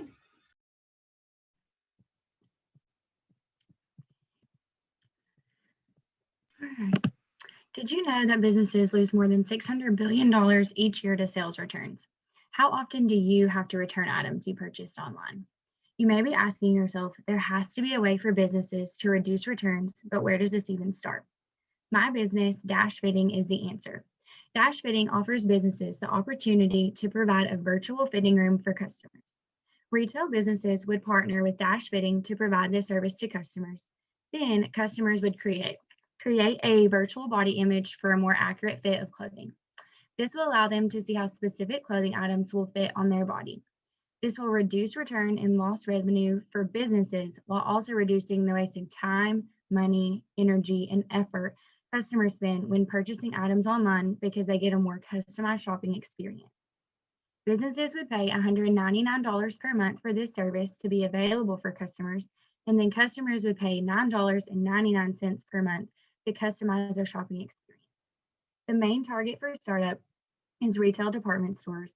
The customer target market is females ages 25 to 44 because they spend the most time shopping online. I am seeking $50,000 for 15% of my company.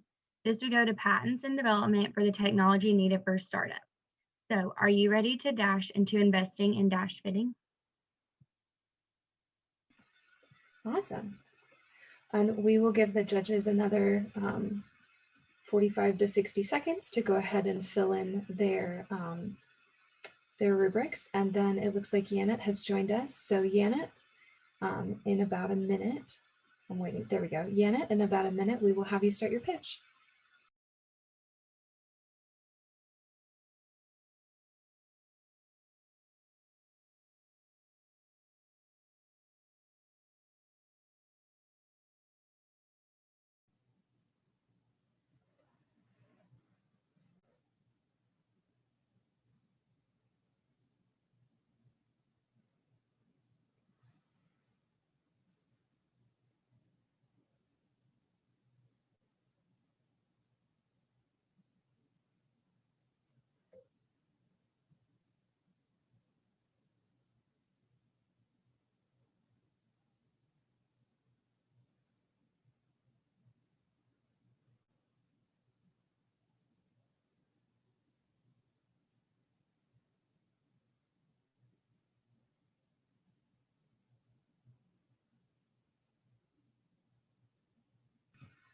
All right, next up we have Yanet Beltran. And Yanet, the floor is yours. All right, thank you so much.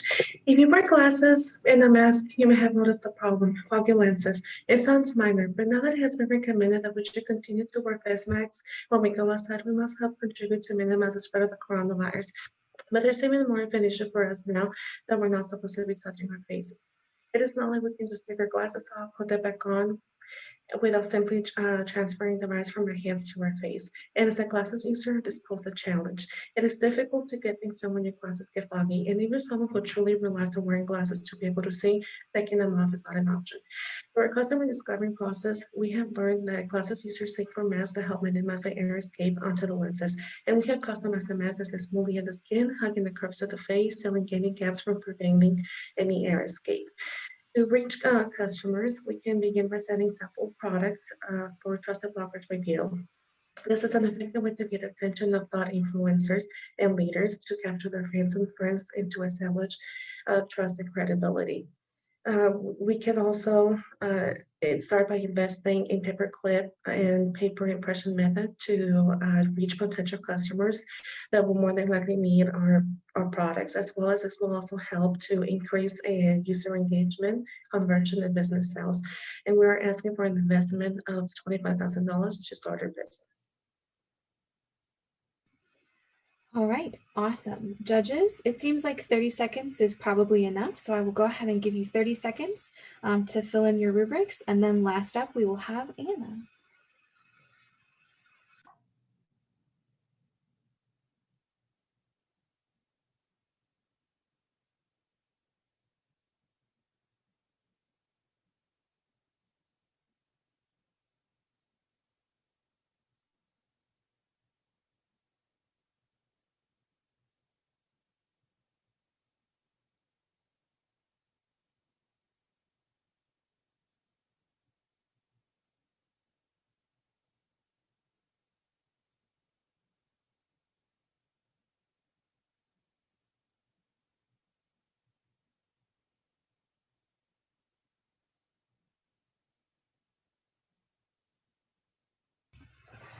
All right, so last up we have Anna Raffo. After Anna's pitch, we will open it up for an open Q&A session for the judges to ask these 4 women questions about their pitches. Anna, take it away. Have you ever reached out to an individual in the service industry and it's taken them forever to respond to you, or they don't even respond to you? I have, and that's why I created Stellar Service, an app used by people with a clientele base to manage their customer service. These individuals could include hairdressers, housekeepers, photographers, plumbers, anyone that doesn't have the resources to pay a whole customer service team to handle their bookings. Through our customer discovery process, we learned that customer service is key, and it really helps you retain your clientele base if you have good customer service. There is a need in the market for an automated reply app that also helps you with automated bookings, just making customer service easier for these one-person businesses. This would be a subscription-based service, so the person in the customer service industry would pay for it each month to offer it to their clientele base. In order to get this off the ground, we would need an app developer and a marketer, which we're estimating about $250,000 for their salaries and all the expenses to get it going. We've really seen that customer service can differentiate you from all your competition. And so with Stellar Service, you can do just that. Wonderful. Thank you so much, Anna. All right, so let's give our judges 30 seconds to go ahead and fill out the judging form, and then we will open the Q&A.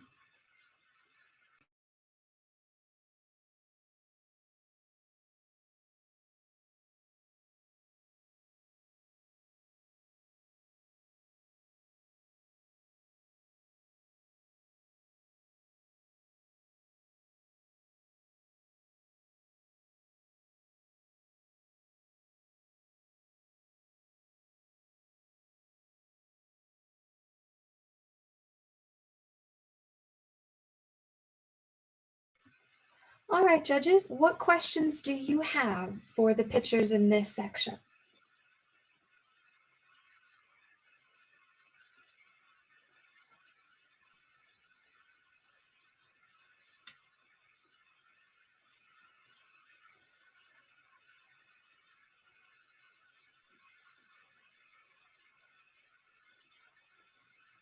Uh-oh, I don't know about anybody else. I can't hear Devin. I could hear you before the meeting.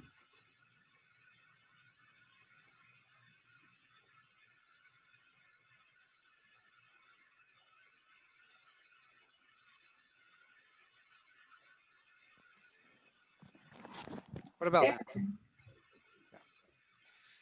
now? No, not necessarily a question for the ladies, but just a comment. Good job.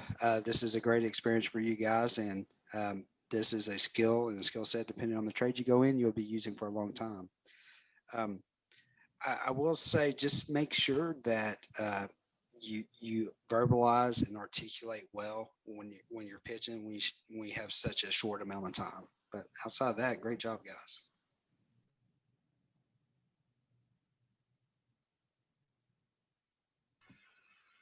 Wonderful. Well, so since we don't seem to have any questions, tell you what, let's go ahead and let our pitches go a little bit early so they can go on with their days and we can get set up for the next group of 5.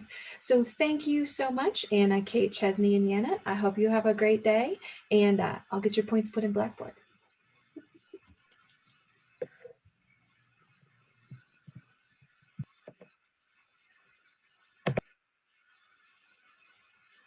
All right, judges, so we've got like a minute. Anything you want me to change next round? Okay, excellent.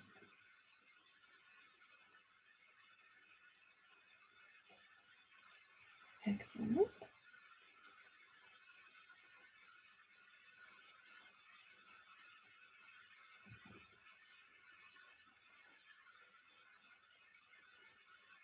Jessica, is Drake Robertson one of our future judges, or is there a chance that that's actually Wyatt Morris?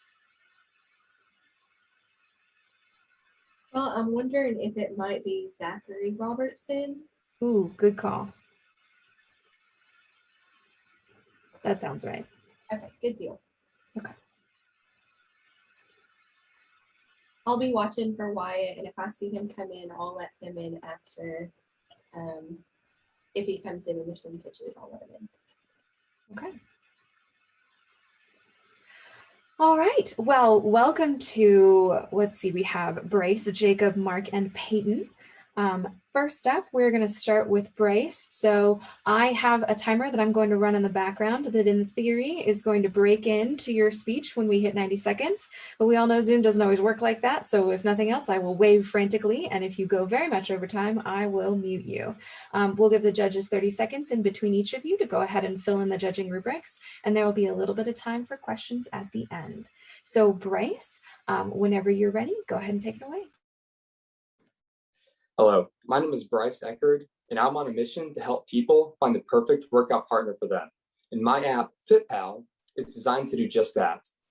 Have you ever just told yourself that this is the time that you stick to your workout or exercise plan, only to give up after the first month? Well, many agree that a major reason that they fail on their fitness and health style goals is because they feel as if they're doing it alone and lack a training partner to push and motivate them.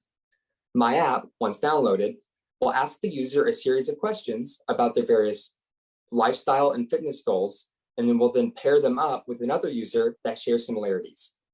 Once paired, users can chat and discuss various diet plans, exercises, or workout plans so that both partners can do the same workout together on the same days.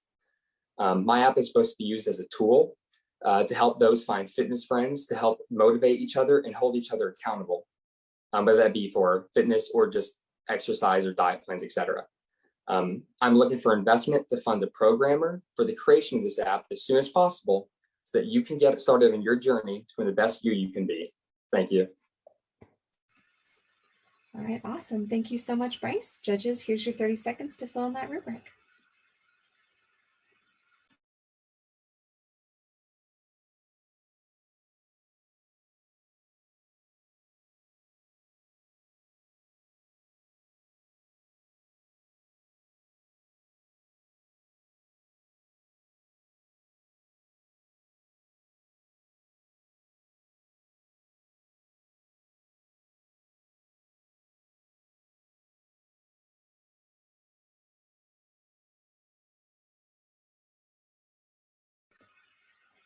All right, next up, we have Jacob Barnett. Jacob, take it away when you're ready.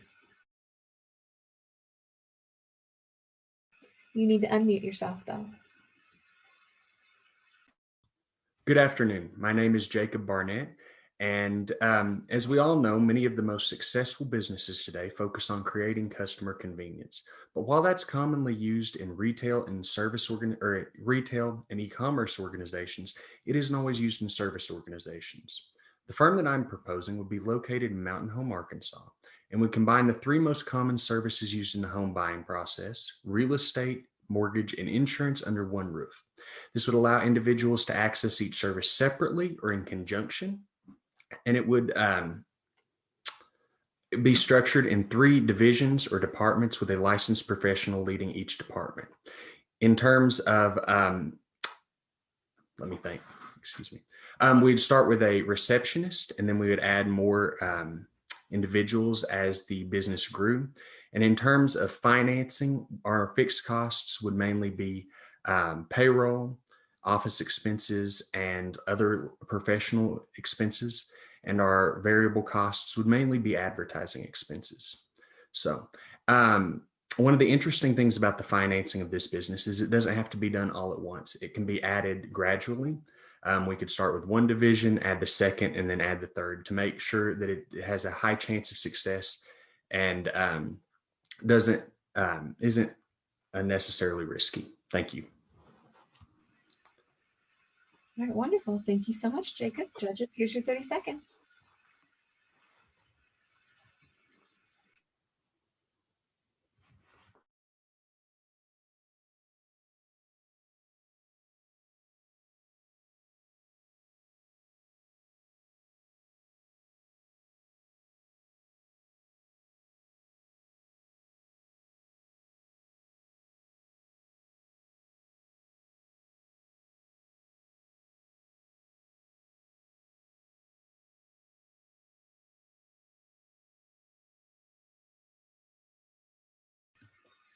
All right, next up we have Mark Arnold, and as a heads up, Peyton, it doesn't look like Wyatt is with us today, so you will be up next after Mark. So Mark, whenever you're ready, take it away.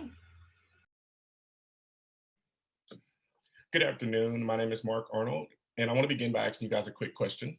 Have you ever walked into your favorite retail store, saw a piece of clothing that you really, really liked, but then thought in the back of your head, wow, I've seen so many people with this already? Well, if you said yes, you're not alone.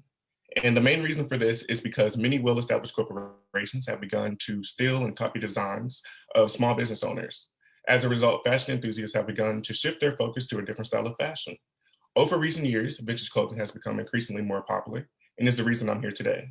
Complex Compound is an online vintage retail store, reselling store, who specializes in providing customers with authentic and quality clothing.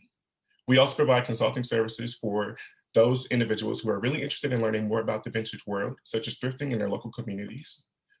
Our target audience is basically anyone who enjoys the vintage look or style. However, we do understand the impact of social media on the growth of a business. Therefore, our main focus generation-wise are millennials and any generation after that, because of their huge presence on social media today. Our business is pretty feasible to get started because we are an online startup. However, we are looking for investments into our inventory to provide our customers with the most unique vintage pieces.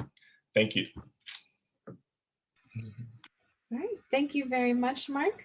Judges, here's your 30 seconds.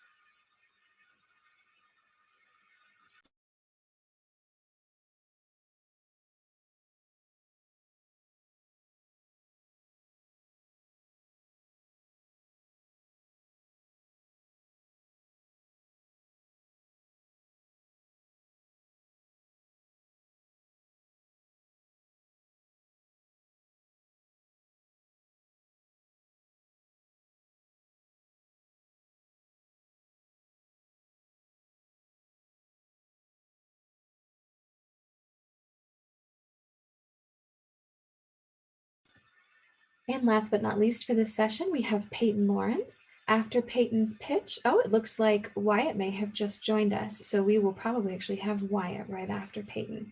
And then after Wyatt's pitch, we will open it up for Q&A. So Peyton, when you are ready, take it away. My name is Peyton Lawrence, and one of my favorite pastimes is to travel, or when I can. And so COVID really put a restriction on that this year. And so through reading, I was still able to travel all in the comfort of my home. And so, but with the tornado that happened last year, it destroyed the only bookstore within miles of Jonesboro. So, so Nerd Squad Bookstore is a secondhand bookstore that allows people to donate their used books, and we sell at a discounted rate. So this would target mostly people that want to not really want to buy the full price of the book, and so they're able to not have the pay for the full price for that. And so mostly the competitors for this market would mostly be thriftbooks.com and Goodwill. And so how this distinguishes from them is that from Thrift Books, this is a physical store where people can go in, actually have the books and see what condition they're in. And from Goodwill, it's going to have more organization than Goodwill.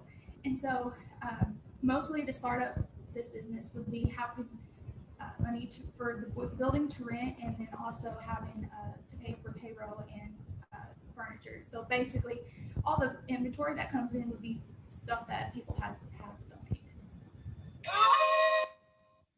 Ooh, right on the nose. There you go. All right, judges, we'll give you 30 seconds. And while we're doing that, we will prep Wyatt, who seems to have disappeared. Perhaps then after your 30 seconds, we will move straight into questions.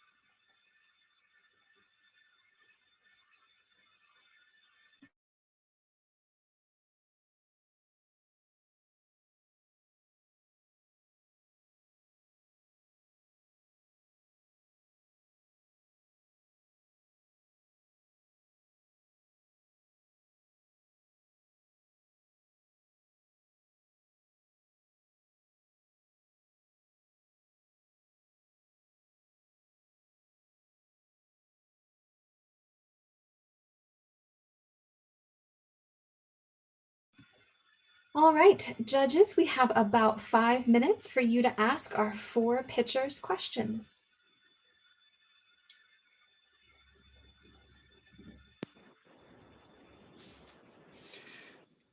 Hey, this is Devin Patterson, and one of your judges. I just want to say, hey, good-looking group of people right here. Really professional. Great job on the presentations. Just got one question for Jacob. Around your business and your pitch, is there any legal concerns that you would have to consider with having all that under one roof?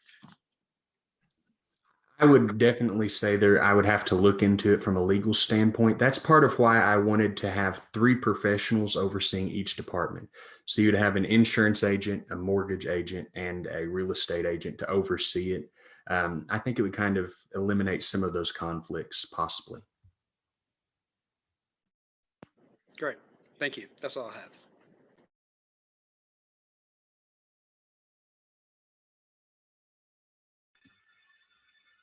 Any questions from our other judges?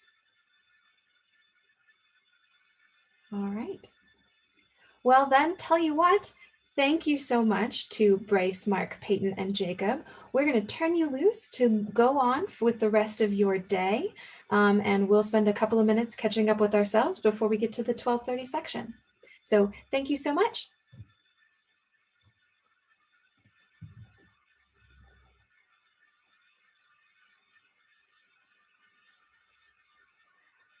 Jessica, I just got an email from Wyatt. He had thought he'd signed up for the 12:30 to 12:45. Do we want to slide him into that one, or he's also offering to come in this evening? I think the 12:30 to 12:45 will be fine. Are we on the same link for the next presentations? Yes, sir.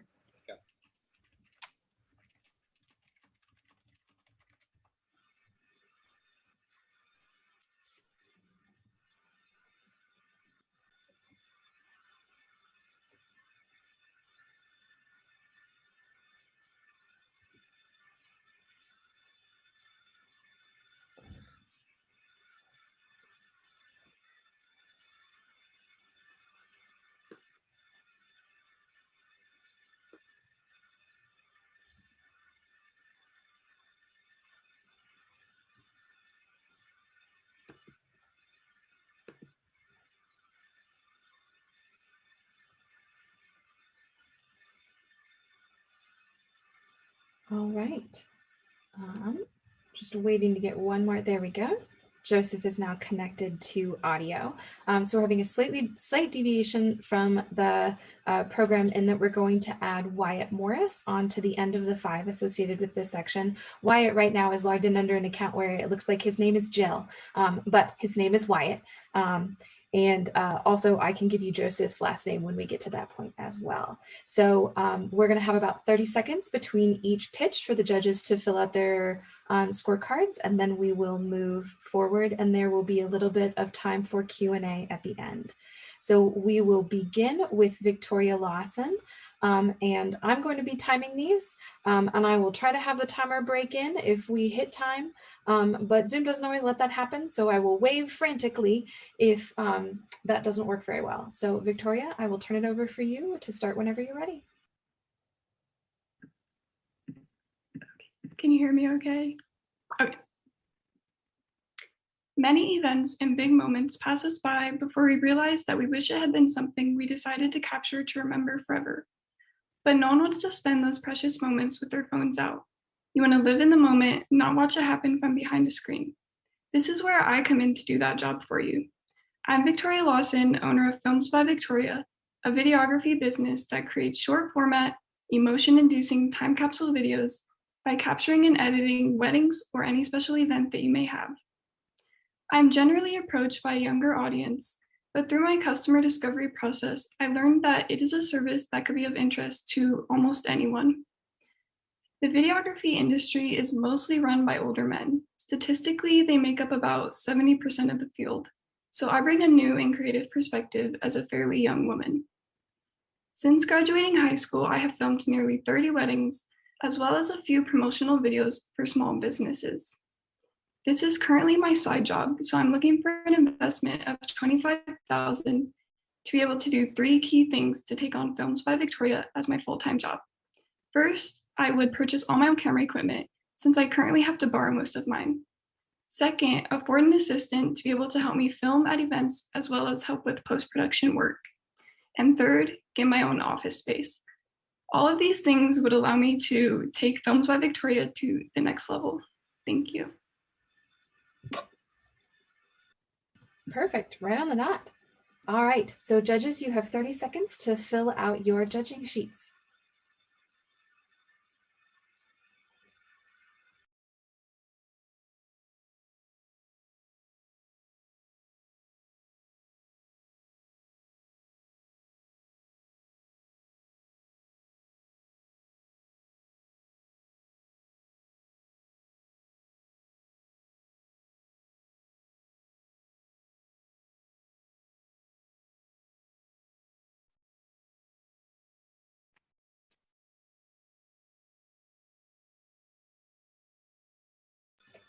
All right, next up we have Lady Sherwood. Lady, take it away when you're ready.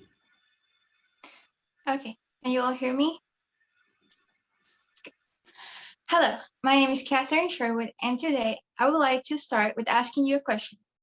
Have you ever heard someone says, or have you ever thought to yourself, there's nothing to do in Jonesboro. This town is boring. Well, if you ever had this problem, let me tell you. What if for $10 an hour, I can teach you how to crack a whip, and then you could have fun by practicing on different targets, like wood blocks, lighted candles, or maybe even a mannequin dressed like a cowboy holding 2 guns. Not entertaining enough yet?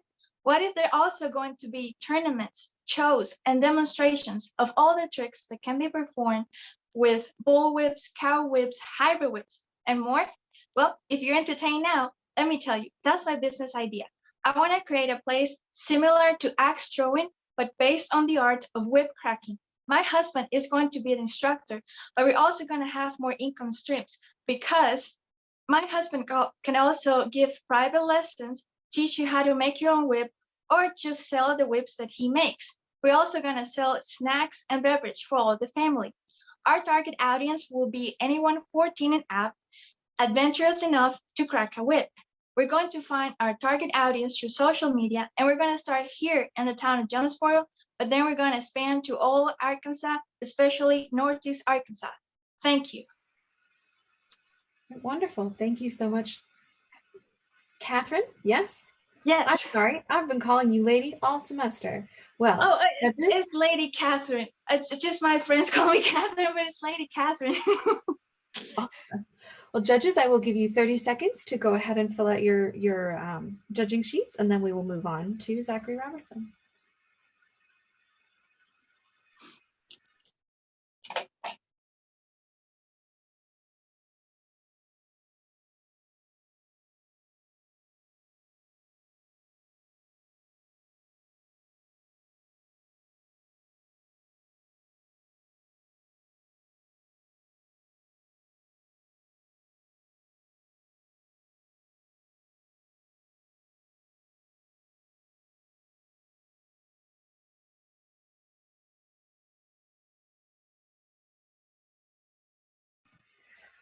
All right, Mr. Robertson, you are up. Take it away when you're ready. All right, thank you. Hi, I'm Zachary Robertson, and a problem I often deal with is not knowing where everyone is going to be on a given night. I know that many others, probably including yourself, deal with this as well. My solution to this is Party Over Where. It is an app that individuals can log into and check in while they were going to be drinking that night. The app will tell you where your friends are, which bars have specials, which bars are at or nearing maximum capacity, and if many people are just going to be out that night. When you log into the app, you have the option of adding people to your group or joining other people's groups.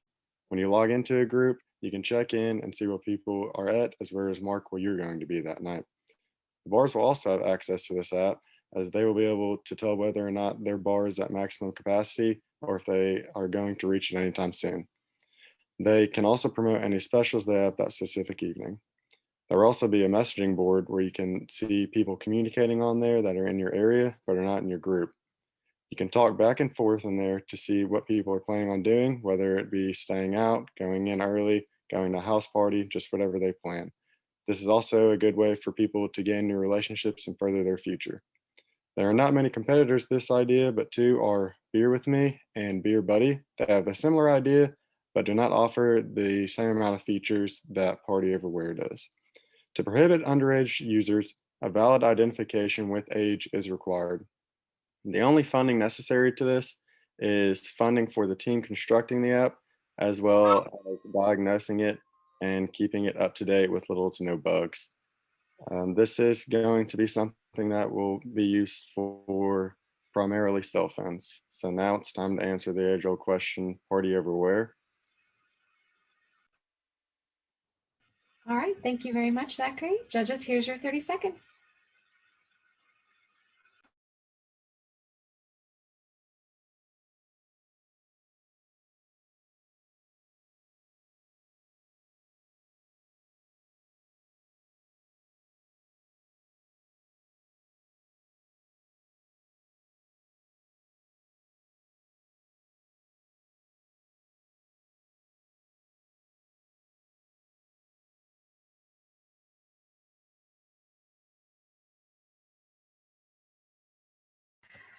Next up, we have Joseph Sperlin. Judges, I know you're filling in these names as you go along, so his last name is spelled S-P-U-R-L-I-N. Joseph, whenever you're ready, take it away.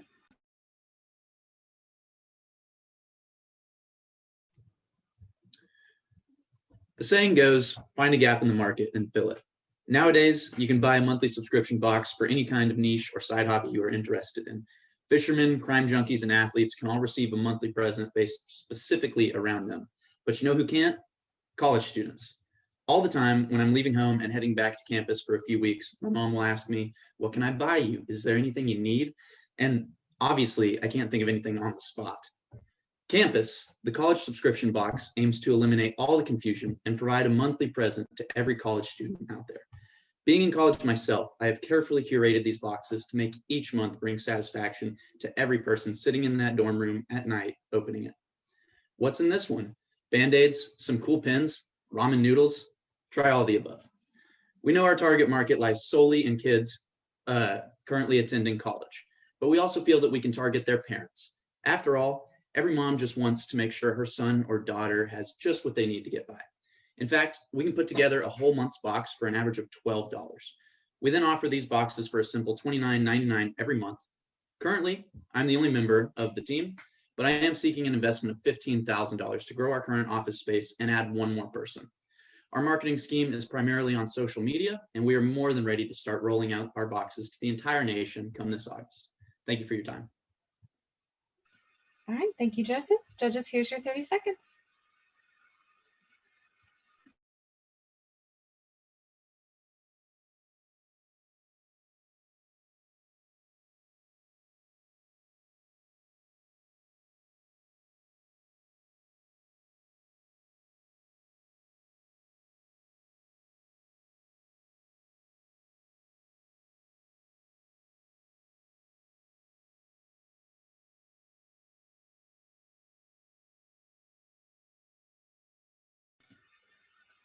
Next up, we have Colin Schlitt, and then we will tack Wyatt Morris on to the end here. So Colin, whenever you're ready, take it away. Thank you. I'm Colin Schlitt, and my idea is a business that would make buying shoes online easy. The idea is a technology that measures your feet from your camera on your phone when you're buying shoes online from a website such as Zappos and tells you exactly what size you need in every single brand. As we know today, our world's moving away from in-person stores and towards online shopping, and the shoe brand is no different. The shoe market is no different. The only thing with the shoes is that you can't try them on online.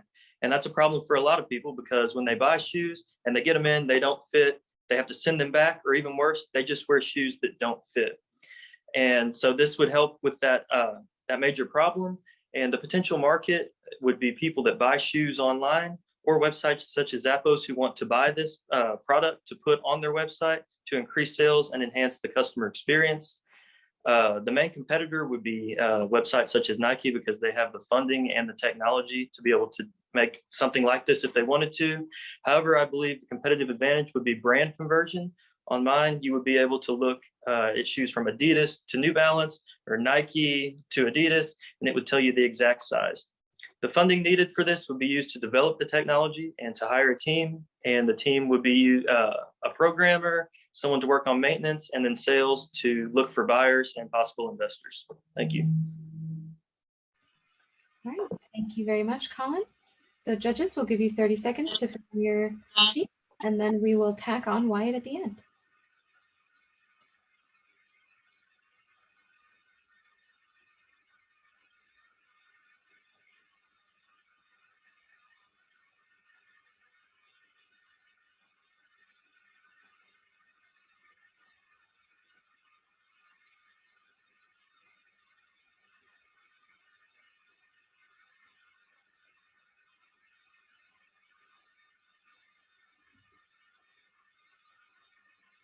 All right, next up we have Wyatt Morris. Wyatt, take it away.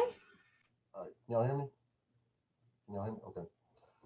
So my name is Wyatt Morris, and my idea is smart glasses, a pair of glasses that connect to your phone via Bluetooth and display things like calls, texts, emails, etc.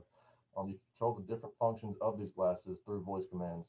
The target market for these will be the younger generations, primarily millennials and Gen Z. And as of 2019, 98% of Gen Z on the smartphone, while 93% of millennials on the smartphone. This shows that they have adapted to and embraced the technological advances made by our world more than older generations, and they'll be more inclined to buy the product. The major strength is that there is no major competitor. The only real competitor would be Google Glass, and my competitive advantage is that my product is much cheaper. It would cost roughly $200 to make, and I would plan to sell it for $400 to $500.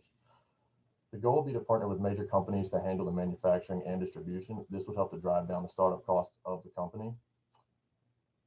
Since technology is becoming a more important and larger part of our lives every day, I think it's better that we embrace it and use it to help make our lives as easy as possible. Thank you for your time. All right, thank you very much.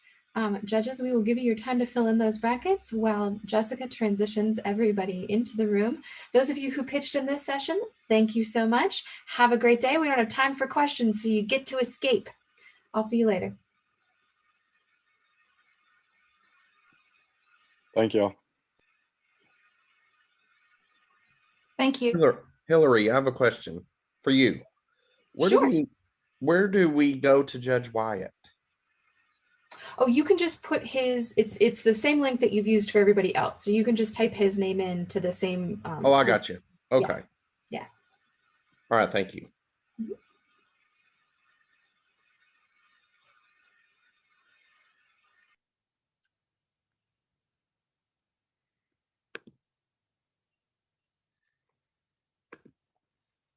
So how do you pronounce the next participant here?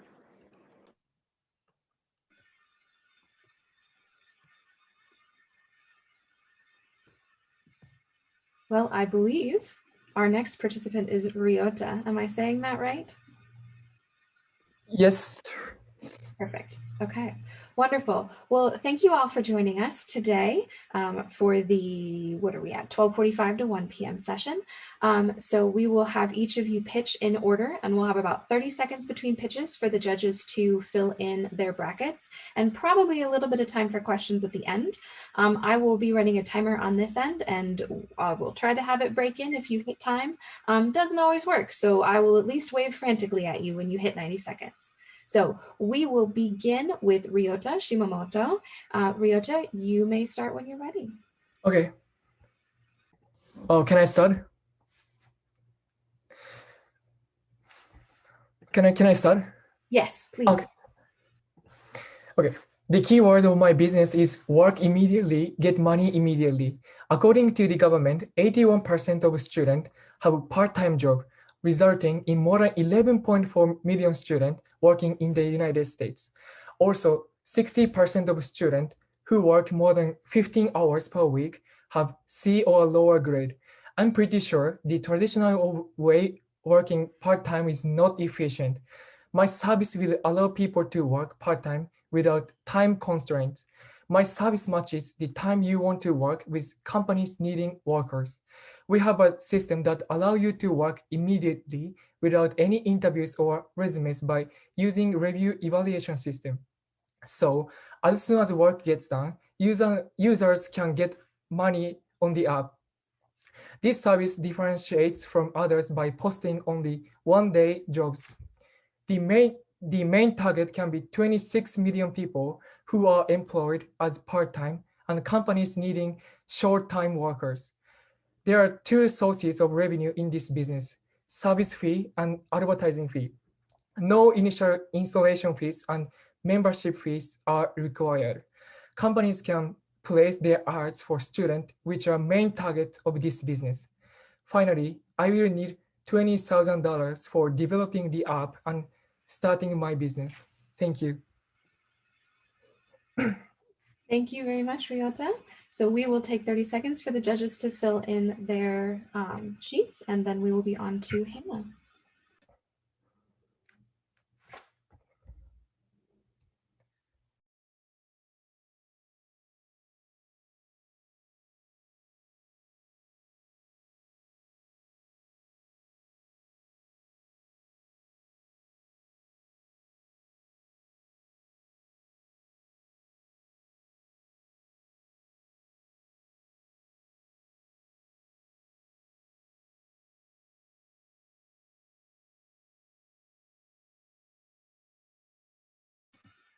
Next up, we have Hannah Sharp, who recently got married, so her new last name is actually Slaughter, but on everything that you all are seeing, judges, her last name is Sharp. So Hannah, take it away when you're ready. Thank you, Dr. Schleimer. Okay, have you ever had trouble finding clothes? Have you ever had a clothing item you hated shopping for because it just never fits? Have you ever had 3 different brands fit 3 different ways? Hi, my name's Hannah Sharp, and this is Size You Fit. Our goal is to eliminate this problem with shopping. We are using an algorithm that bases all of the recommendations we give customers based off reviews from other sources, a questionnaire, and you put in your measurements. It is free to the user. We plan to charge based off commission earned through each piece. And our goal is to get $77,000 in the first year of funding. It's costly to set up an algorithm, and so that's our main goal. We need someone to do that. We also need someone to do the bug fixes whenever they come up, because that does happen. And we currently have the marketer as me, and hopefully expand that later on. Thank you. All right, thank you very much. We'll take 30 seconds for the judges.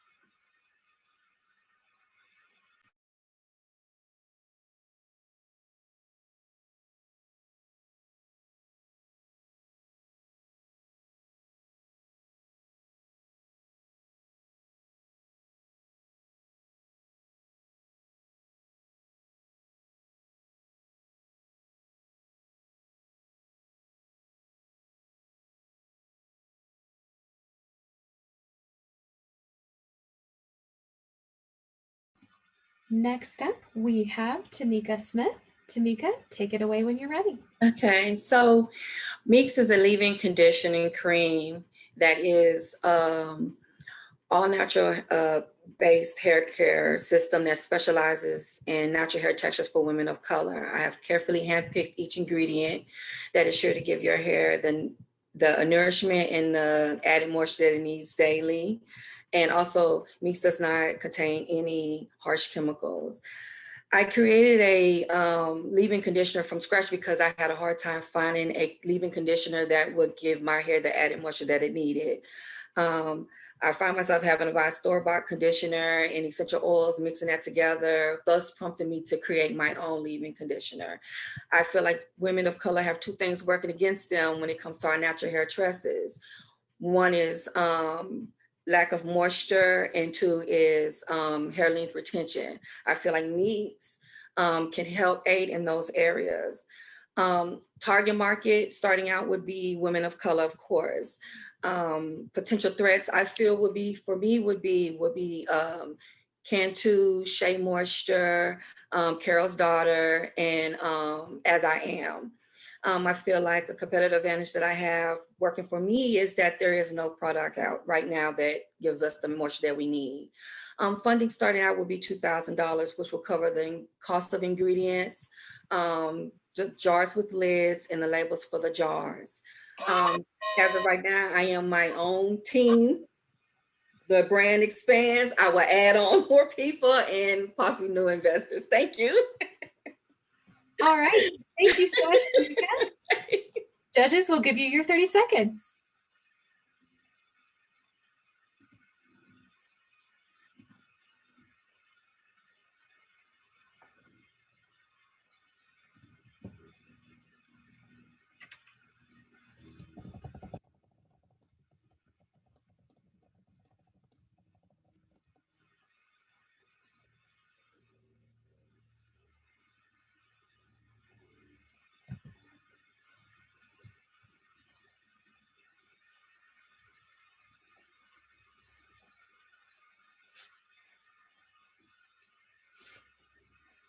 Next up, we have Grace Ackred.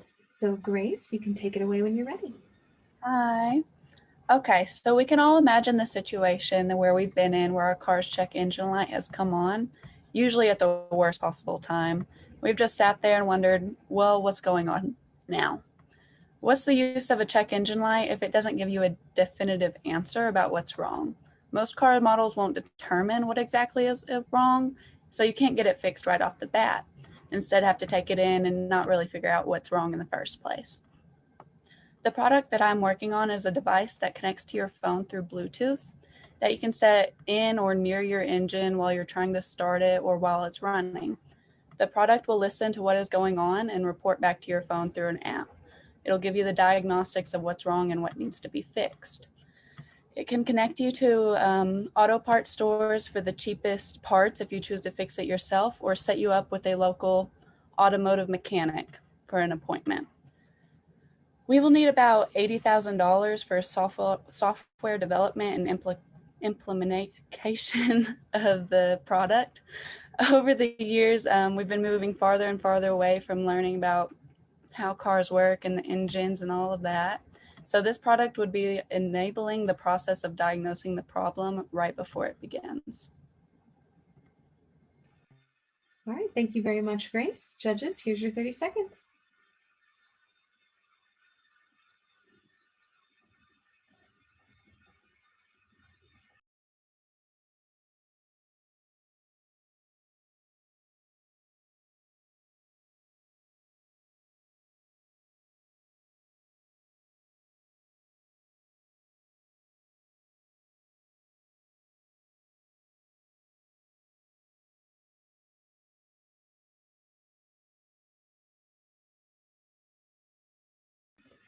All right, and last in this session, we have Thomas Ayers. After Thomas finishes, we will probably have a couple of minutes for questions from the judges. So Thomas, when you're ready, you can take it away. All right, so I'm sure many of us were able to experience the snowstorm we had this winter in Jonesboro and the and the complications it made for traveling throughout town. Even once the main roads were cleared off, it was still almost impossible to go to many of the private-owned businesses and stores and food places because lack of clearing of the parking lots and the dangers that it made for customers, which even forced a lot of the business owners to have to close their business because they didn't have anyone to clear their parking lots and make it safe and to where it would not be a liability for customers. Well, what I want to do for my business is a mobile snow removal team where we go around from city to city in the South and areas that are not commonly affected by snowstorms. So they would not have these safe nets in place and processes in place in order for when things like this happen. So you go in whenever a storm has happened, businesses are scrambling, not knowing what to do. There's very few people in the area who offer snow removal due to the location and the lack of frequency of the problem. And you go in and talk to the business owners and tell them that you will take care of their lot for X amount of price.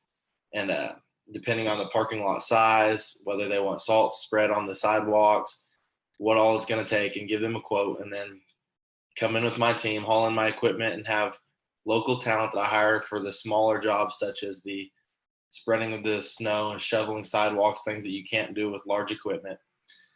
And then just go from business to business like that and try to help people be able to clear their business and keep it open, and just market ourselves as being able to keep them open longer and allow them to make more money by making a small investment in us. Thank you. All right, thank you very much. Judges, we'll take about 30 seconds and then we'll open Q&A.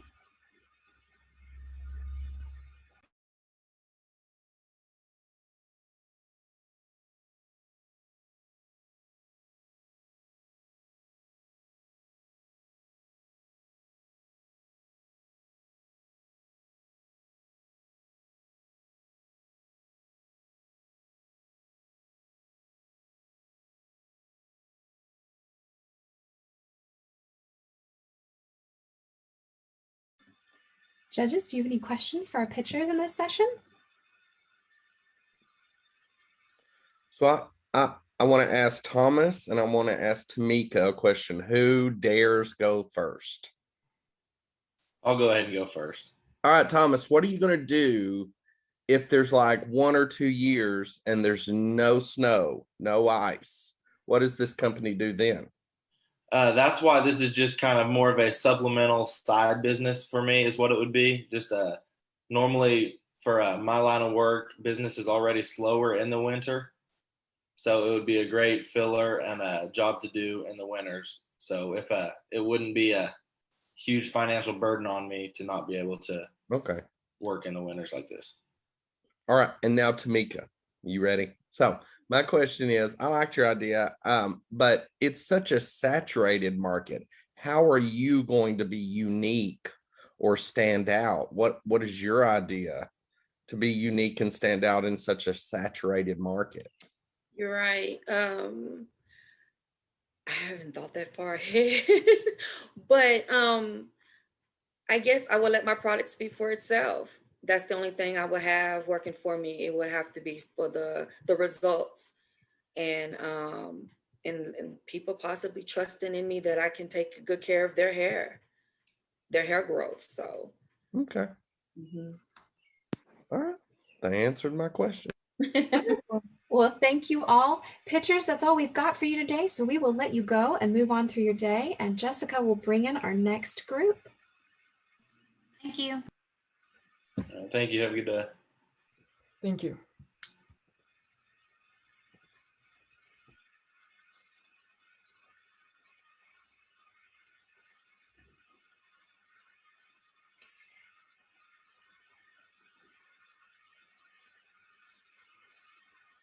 And it does appear at present that we are missing Laura Bean, who is the fifth one on the roster for today.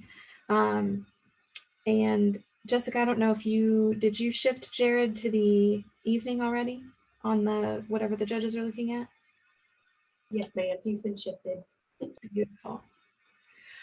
Okay. Well, welcome, Lydia, Kookie, and Aaron. It's great to see all of you.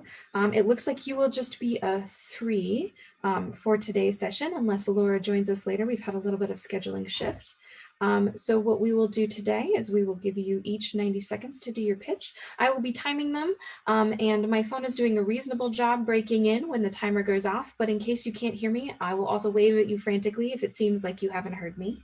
We'll have about 30 seconds between each pitch for the judges to fill out the sheets that they've got for the judging, and then we'll have some time for questions at the end.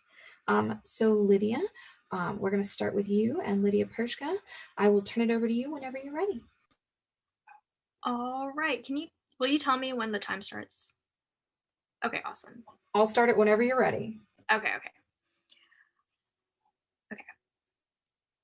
Did you know that most young people find music passively? They don't actively seek it out. They know that they'll spend hours listening to hundreds of songs only to find one or two that they really like. I have a website idea that will allow them to continue to find new music with minimal effort. So on the website, the first page will have a bunch of genre playlists. These playlists can be listened to leisurely, so if they don't want to find specific recommendations, they can listen to them and find new music passively. If they want more specific recommendations, there will be a search bar on the website. They can put in their favorite song or their favorite artist, and 10 to 15 songs by similar artists with similar sounds will come up for them to listen to. If they don't want to listen to them right away, they can actually convert the list of songs into a playlist for their streaming service of choice, because we don't want them to have to pay for another streaming service or have to remember all the songs that they've been suggested. In order to get the website up and running, an investment of $2,000 to $10,000 is needed. I'll be dipping into my personal savings to help start the website, as well as take donations from friends, family, and other people who are interested in the idea. Was that the sound? Yes. Awesome.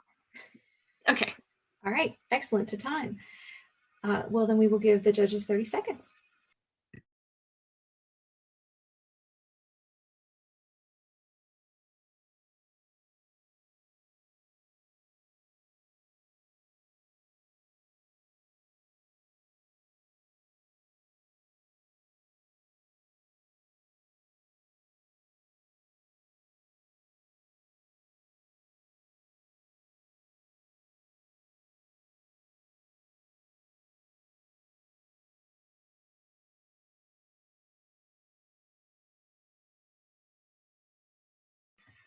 Next up, we have Kuki Nagata.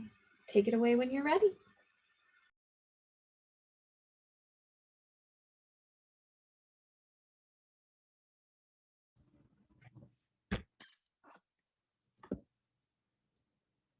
Okay, can you hear me? Yes. Let's start. Okay, about 690 million people worldwide are chronically undernourished. The factory vegetable harvesting business I propose can solve this food problem. Currently, the number of factories that manufacture various products is decreasing because the cost reduction and manufacturing automation are being promoted. I will reuse this obsolete factory to work on agribusiness. The advantage of cultivating in the factory is that it is more efficient than normal cultivation, and production is expected to increase. The competitor in this business are companies that still grow vegetable outdoor. The production volume of companies that grow outside is greatly affected by the weather. So there are many unstable factors. On the other hand, vegetable production at the factory can be mass produced. So I think it will be a good business partner for major grocery retailers such as Walmart. So I ask for your investment in making this business a successful and solving food problem. Thank you for listening. All right, awesome. Judges, I will give you 30 seconds. And while you tally things up, I'm going to let my very insistent dog out.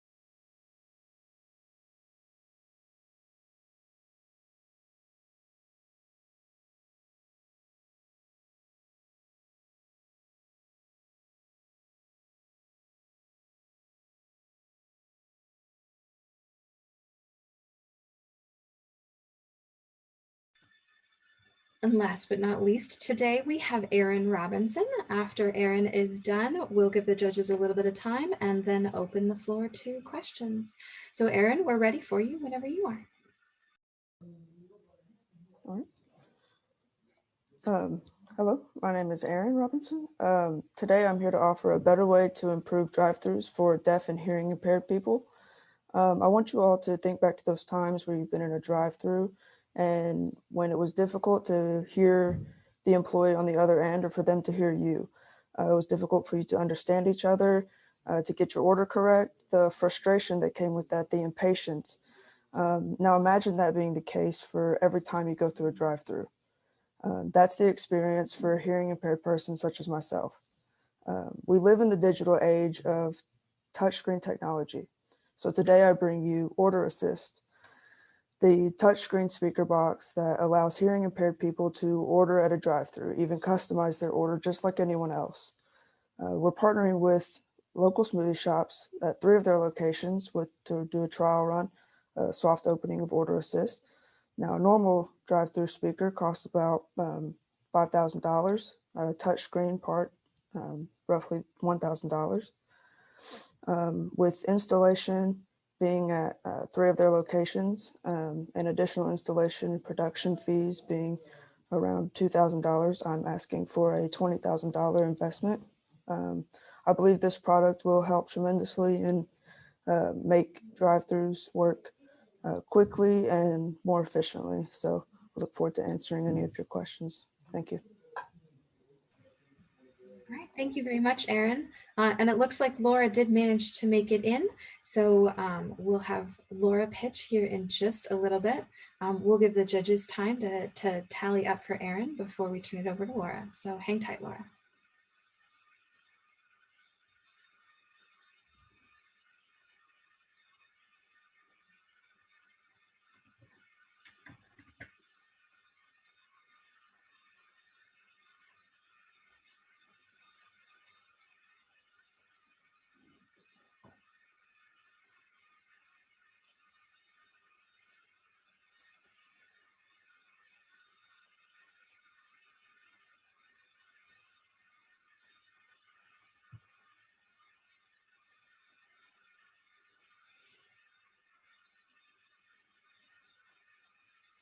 All right, judges, actually last up for this session today, we have Laura Bean.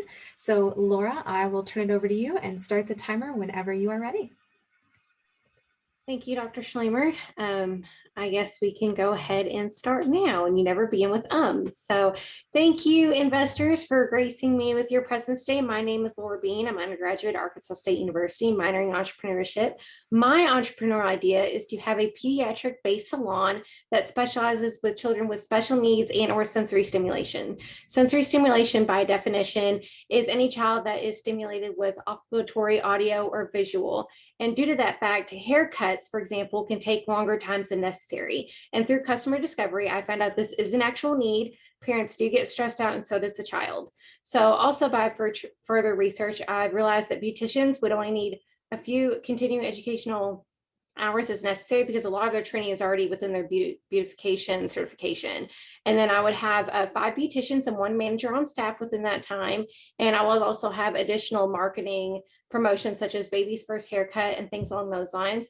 There is no competition for that within this area, which excites me and also confuses me at the same time. And this is something that's very close to my heart. And I believe that it's something that is very much needed. And I would be asking for $10,000 for a startup for the building and any sort of equipment we would need otherwise. And we are also projecting for the gross revenue for the Jonesboro and surrounding areas to be around $5,000 or $50,000, my apologies. And I also have a business plan accompanying that as well. So. All right, thank you so much. Thank you, Laura. So we'll give the judges about 30 seconds to go ahead and fill in that judging sheet, and then we will open it up for Q&A.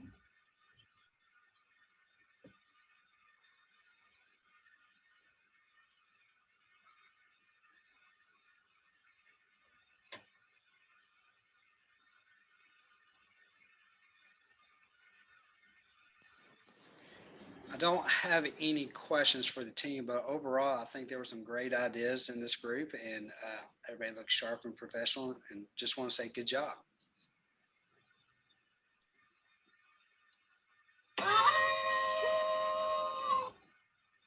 Sorry, there's your 30 seconds. Go for it, Brad. Oh, I hope I get that sound in just a second. So, Laura, I have a question. You talk about there's not much competition, but do you think that there's enough business to sustain this with such a tight demographic that you're targeting with it? Yes, Mr. Hyde, that's an excellent question. Through my customer discovery, I contacted several groups. I'm not going to disclose the names considering their protection, but they had the same questions and they had suggested either a mobile unit, but I do believe even though it is a tight target audience that it is within demand, because I know a lot of parents and a lot of groups that could enjoy this experience. And I think that we would have a lot of clients. So I do believe that through customer research that there is a demand for it.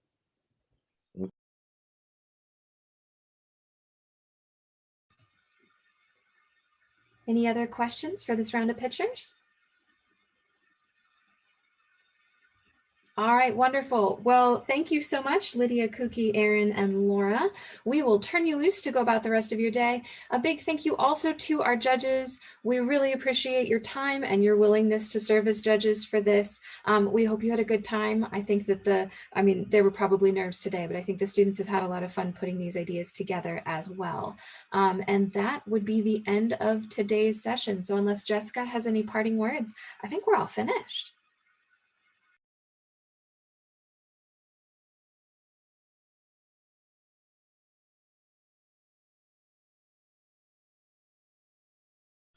Hi, Shelby. You're with us a little bit early. If you'd like, we can put you back in the waiting room or you can hang around for this session. What's your preference? Oh, she can't hear me, can she?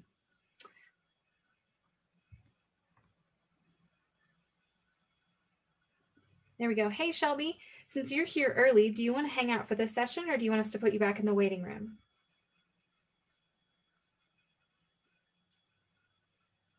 Okay. All right, so we have 4 pictures for this session. Naoko, Hallie, Emily, and Brad are up for today. We will go in the order in which they're listed. Pitchers, you'll have 90 seconds to give your pitch. I'll start the timer whenever you are ready and start. And then there's it'll make a howling noise, which is the end of the timer, which should break in on Zoom and interrupt you so you know you're at time. If it doesn't, I will wave at you frantically because we know Zoom doesn't always handle multiple lines of audio input super well. And then we'll give our judges about 30 seconds to fill out their judging sheets before we move on to the next elevator pitch. And then at the very end, with any extra time that we have left in this block, we will go ahead and have the judges ask you any questions that they might have. So our first student up is Naoko Yoshimura. Naoko, the floor is yours, and I will start the timer whenever you start. Hello, can you hear me? Okay, I will start it. So When you hear the word Japan, what would you think of? You may think Japan has advanced technologies, but unfortunately that is not true. Japan still has lots of issues when it comes to technologies. For example, in the educational field, most schools don't allow teachers to use their laptop to do their work. Therefore, the overwork of teachers and the lack of communication between teachers and school and teachers and the parents are a huge problem. To solve those problems, I'd like to create a simple learning management online system that has course content and grades and communication tools. This system will help teachers to manage their students' grade, and then they can also use it to communicate with their parents. They also can use it to upload their class materials for schools without projectors. To create this system, I'd like to have $100,000. Since Japan has decided to use the national budget for fund for IT system, and especially for educational field, I'd like to ask the province and the school headquarters and the private funds for help. Thank you so much for listening, and I hope you like my ideas. All right, thank you so much, Naoko. Judges, we will start your 30-second period to fill out those sheets.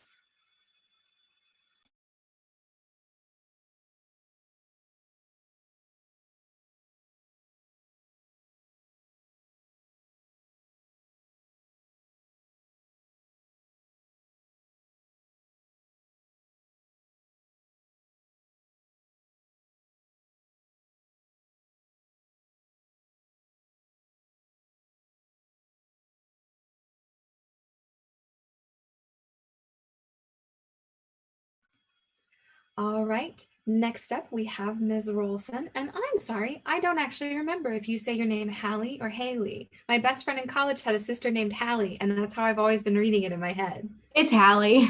Oh, good, good. Okay, excellent. Well, next up we have Hallie Rolson.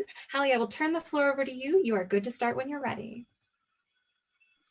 As a college student and a dog mom, I found out very quickly just how difficult it can be to be a full-time student and then come home and take care of my fur baby. This is why I would like to bring a doggy daycare and spa onto the A-State campus. Through my customer discovery process, I found out that there are many other students just like myself who have pets, as well as many faculty and staff. I think that this would be very beneficial to have on campus, not only for students and faculty, but as well as for these animals.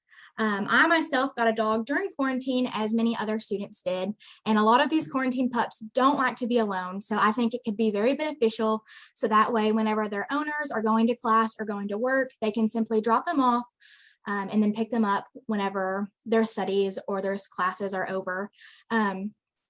I also wanted to bring the side of the doggy spa onto the campus just because I know there's a lot of animals that do have to get groomed, and just for the average college student, the cost of grooming might not be in their budget. So this is why I'm asking for investors to help make this dream of mine a reality for the A-State campus. Thank you. All right, thank you so much, Hallie. Judges, I'll give you your 30 seconds.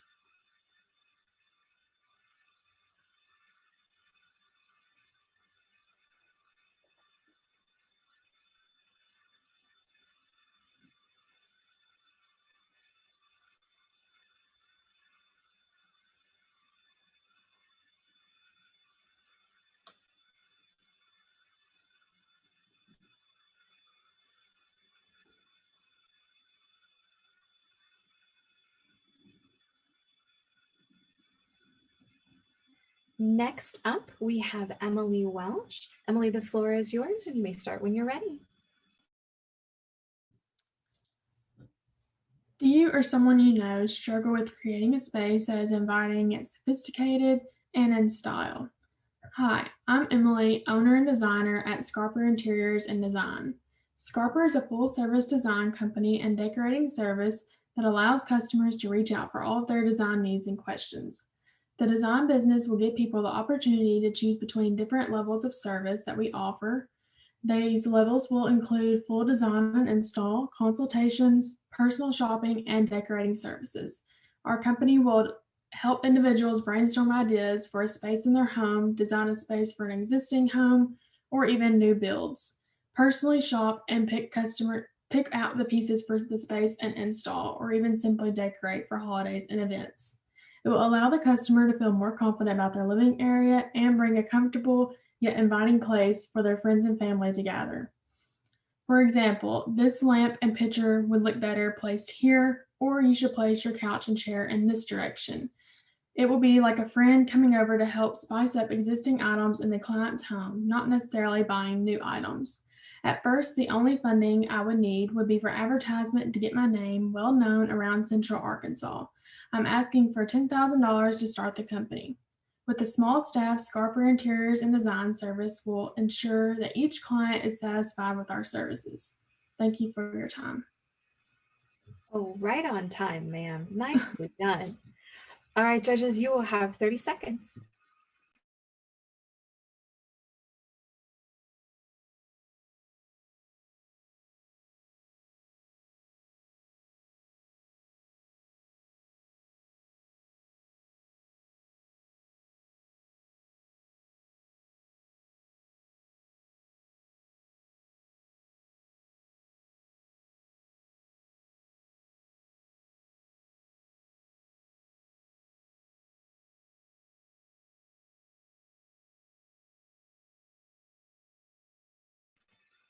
And our last pitcher for this session is Brad Grisham. After Brad is done, we will give the judges a little bit of time to fill out their sheets, and then we will shift into the Q&A portion. So Brad, the floor is yours to start when you're ready.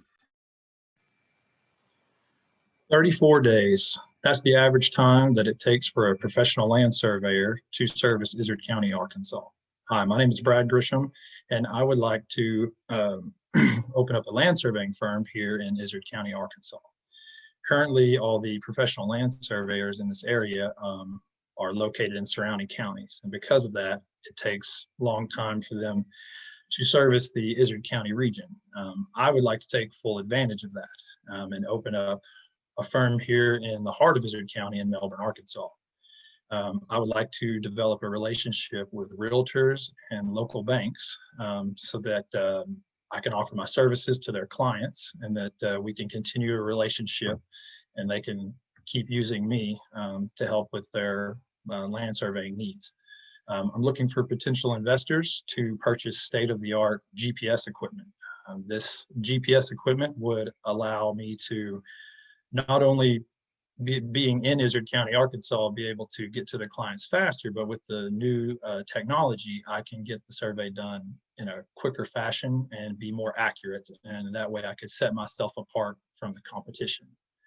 If you would like to be a investor, please let me know. Thank you for your time. Awesome. Thank you so much, Brad. All right, judges, we'll give you 30 seconds, and then we'll have probably a minute and a half for Q&A.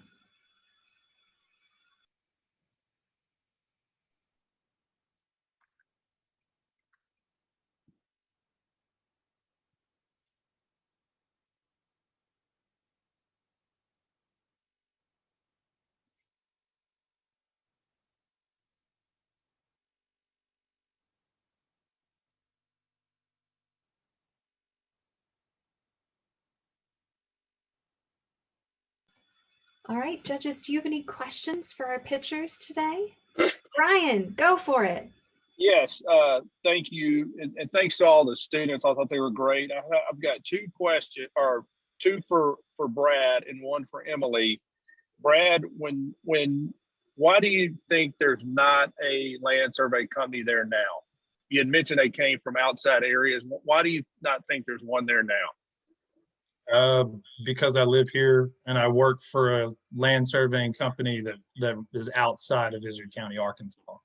Okay, but there's not one headquartered there, which is kind of your idea. Yes, sir. And based on that experience, you feel like there's a need for that. Yes. That there's a viable business opportunity here because you're working directly. So that's excellent. And second, you'd mentioned you're looking for investors. Are you looking for equity investors? Are you looking for like debt, loans, things of that nature? What's kind of your thought on how you want to bring in the capital? I would like to retain the equity in my company if I could. So I think I would like to go the loan route if possible. but I'm open to ideas. Okay. Okay. All right. And the only other question I had for Emily, which was kind of along the same thing. She had made an ask for $10,000, and I was curious, what did she have in mind? Is that looking for an equity partner, or just looking for a loan, or some kind of debt financing? I was looking for a loan. Okay. And these are a couple things that I'll tell you guys, is that anytime you're talking to anybody about a capital infusion into a business, the first thing they're going to know, are they looking for an equity, like you're looking for a partner? And secondly, are you looking for debt, as like a loan or something of that nature?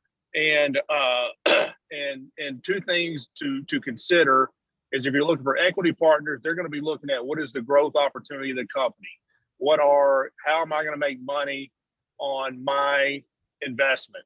And from a debt perspective, the first thing they're going to want to know is how they're going to get paid back. So anyway, but I thought both ideas were great. I thought all four of them were really good, but that's all I had, Hillary. Wonderful. Well, thank you so much. Thank you so much to our pitchers. That is the end of our time block, so we will turn you loose to move on with the rest of your lives, probably go get some dinner, and we will shift on to our next group of pitchers. So thank you so much. I'm sorry if I hogged the time there, guys.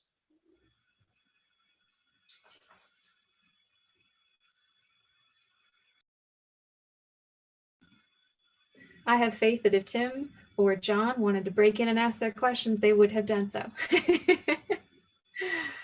All right, wonderful. Well, it looks like we have another great group of pitchers joining us, and it looks like everybody's clicked into the audio, so that's wonderful.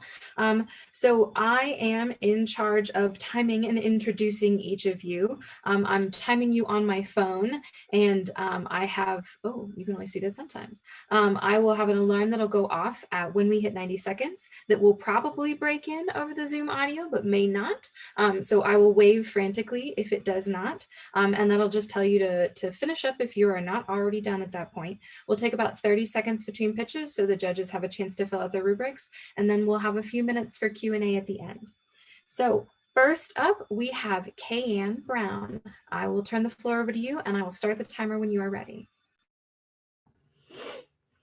Are you a runner or cyclist? Have you ever gotten out to your favorite spot and ready to start your routine, only to look around and think, oh no, I don't have any pockets. What am I going to do with my keys? You look around and decide that your only two decisions are really either A, leave your keys with your car, or try to stick them in your waistband or a sock. Neither ideal is safe or secure. Hi, my name is Kayanne Brown, and my company is Long Run Hats. The Long Run Hat is the perfect solution to this problem. It's a classic 5-panel hat with a pocket on the side of the hat that is secured with a snap to keep all of your valuables safe. This will give runners and cyclists a safe and secure alternative to carry their keys and other valuables on them while exercising. Since many runners and cyclists already utilize wearing a hat as part of their equipment, it's a great solution to already have with them. Instead of investing in something extraneous like a running belt or armband, they can invest in something that they already utilize. In the US, we have about 60 million runners, and running clothing is a $181 billion industry. My partner, Tommy Long, is an avid marathon runner. He currently runs marathons all over the United States and has been in several countries, and has a very large network of people in the running industry that we can leverage for our business. We are seeking a $4,000 investment for an initial run of 250 hats and to develop a web page and targeted social media ads for our business. Thank you. All right, thank you so much, Kayanne. So judges will now give you 30 seconds to fill out your sheets.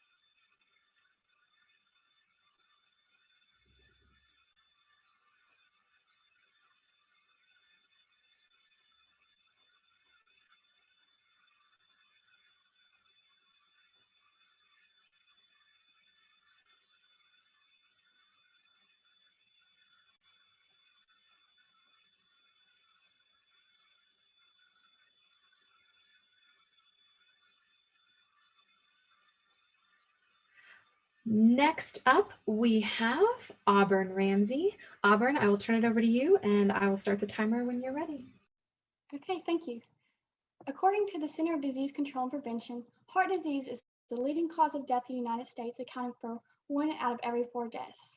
Unhealthy eating habits can increase blood cholesterol and blood pressure levels, which substantially increase the risk for heart disease.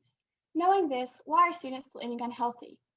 A 2018 study by Cornell University found that some common reasons include lack of time, unhealthy snacking, and the convenience of high-calorie food. My Business Ideal proposes a solution to each of these reasons. It is a healthy refrigerated vending machine called HEART. HEART stands for Healthy Eating Available at the Right Time, displaying the convenience of a healthy vending machine while reminding consumers the reason to eat healthy. I also plan to partner with local businesses to purchase fruits, vegetables, salads, and other healthy items to support local businesses during these times. Although healthy food stores and businesses exist locally, the convenience of a vending machine in the building you have class in, or a building that's frequented often, such as a library, allows busy students to maintain their lifestyle while eating healthy. I am looking for a $3,500 investment to purchase my first vending machine and stock it with items, as well as pay for the cost of maintenance and upkeep by a technician. Thank you. All right, thank you so much, Auburn. Judges, we'll give you your 30 seconds.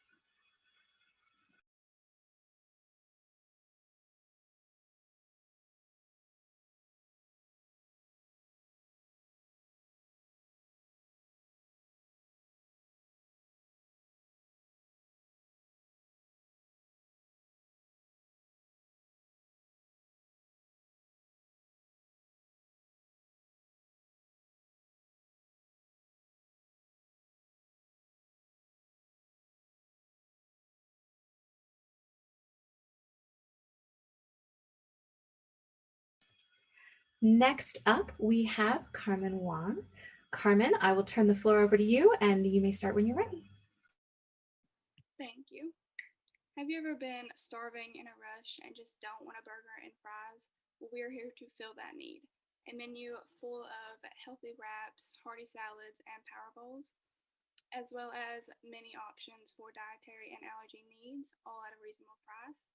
Now, there are many options like this in bigger cities. However, smaller towns such as mine are in dire need of something like this. I am aware of this because I have been working in the restaurant industry in this town for many years, and customers have brought it to my attention. And I'm also a very health avid person, and that is why I'm interested in this. There is little competitive market in this town, and our target audience is everyday working individuals as well as busy families. It does take a few $100,000 to start a fast food restaurant, which is why today I'm just asking for $10,000. Thank you. All right, thank you so much, Carmen. Judges, I will give you your 30 seconds.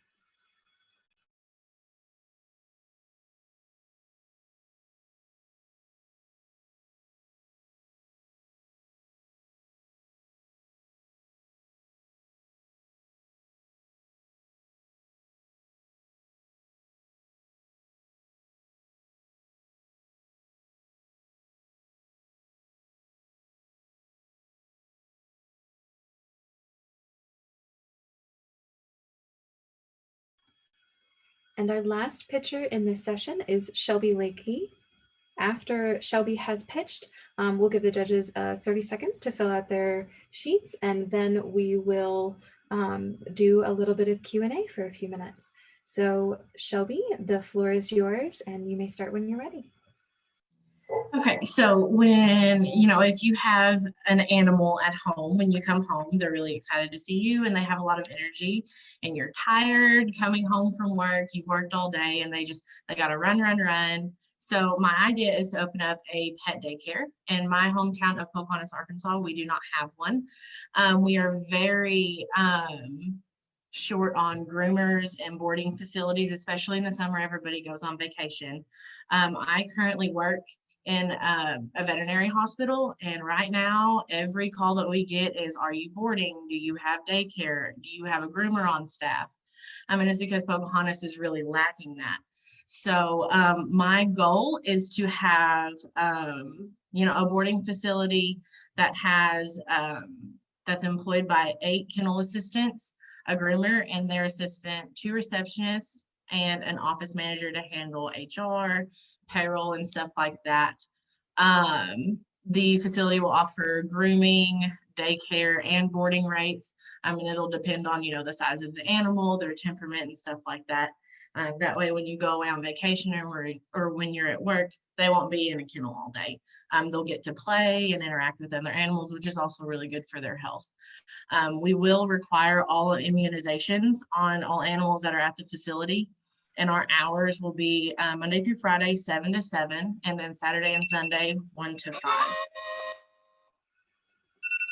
Awesome.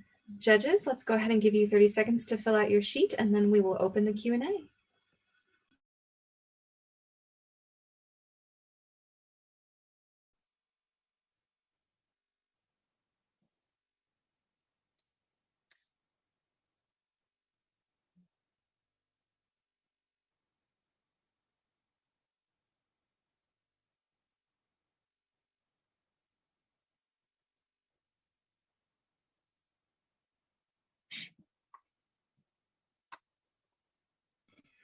All right, it looks like we'll have about 3.5 minutes for Q&A this round.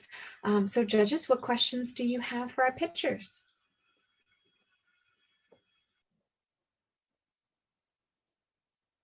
I see Brian's ready to jump in. Go for it, Brian. Yeah, sorry, Hillary. Yeah, the great presentations. I had a couple questions. First for Kayanne. Kayanne, you were asking for a capital raise as well. Are you looking for a partner or are you looking for a loan? Probably more so a loan. I actually already have someone that's interested in being my partner. Okay.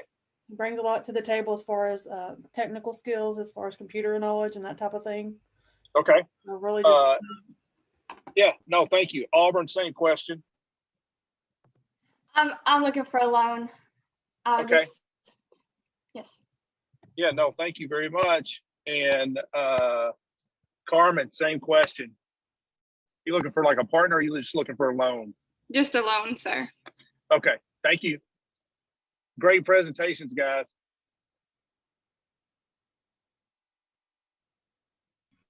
Go for it, Tim.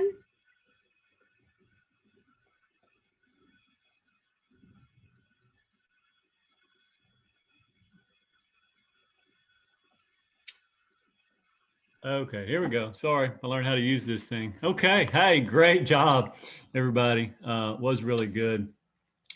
Shelby, we kind of got cut off there, I think, at the end. So I was curious as to what the investment is going to look like for. It sounded like a great idea, but I don't think you got to the investment amount. So actually, the vet clinic that I work at has a space for the daycare and the grooming to move into. And he was looking at our rent to be about $2,500 a month. And that would just cover facility. That wouldn't cover equipment or anything like that, or salaries to begin with. So I would say all in, just to get us starting and, get good equipment, because, you're only as good as your supplies and stuff. I would say maybe 20,000. Okay. Interesting idea. A lot of good ideas. I'd really, the only bad thing about these things is, we'd like to have about 15 minutes each, right? And we can't do that. So but really good job, everybody. Thank you to everybody. I think I'm like some of the other judges. I would rather have 5 to 10 minutes to go through all the kind of twists and turns, but for the amount of time that y'all have, I really appreciate what y'all done. Thank you so much. Well, that to me sounds like we don't have any more questions. So pitchers, it sounds like we are done with you for the day and you can go on to the rest of your evening, maybe go get some dinner. Judges, stick around. We will shift in the next group of 3 for the elevator pitchers. And I think, all right, I think Brian was here when I said this earlier, but Eli Adams had a scheduling conflict come up and will not be joining us today. So it will just be Catherine, Isaac, and Jared. So right now we just have Catherine and Jared with us. I don't know if Isaac is having some technical difficulties and will show up here in a couple of minutes because that happens sometimes, or if he won't be here at all. But I can tell you that Eli Adams on the list will not be here. For I guess Kale and Mary, who are new, thank you so much for joining us as judges today. We really appreciate everything that you're doing here. My name is Hillary Schleimer. I'm an assistant professor of management and entrepreneurship, and the students you are seeing pitching today are mine. So Jessica asked me to handle all the introduction and the timing and everything. So Jared and Catherine, I will be timing you using my phone. And if you hit your 90 seconds, it will break in with a wolf howl to indicate that you are at time, assuming that Zoom works the way that it usually has been working. If it doesn't, I will wave frantically at you to indicate that your time is up. We'll take about 30 seconds between pitchers so the judges can tabulate their scores. And at the end, we will have some time for Q&A, which given the fact that right now there's only 2 of you, we may have a decent amount of time for Q&A in this session, which is exciting. So, Catherine, I will turn the floor over to you. Whenever you actually start, I will start the timer, so you don't have to worry about that, but the floor is yours when you're ready. Okay. Hi, my name is Catherine McGinnis, and I'm the founder of Vet on Wheels. So think back to the last time you took your pet to the veterinarian. Was this an enjoyable experience? Chances are it probably wasn't. This is especially true for those individuals who are older and who may suffer from a disability. In addition, if you're the owner of a dangerous breed, a simple veterinary appointment could result in a lawsuit. Vet on Wheels makes these veterinary appointments less of a hassle by bringing the veterinary care to your doorstep. Now, how are we going to do this? Well, my plan is to simply outfit a trailer with all the necessary veterinary equipment that most standing vet clinics would have.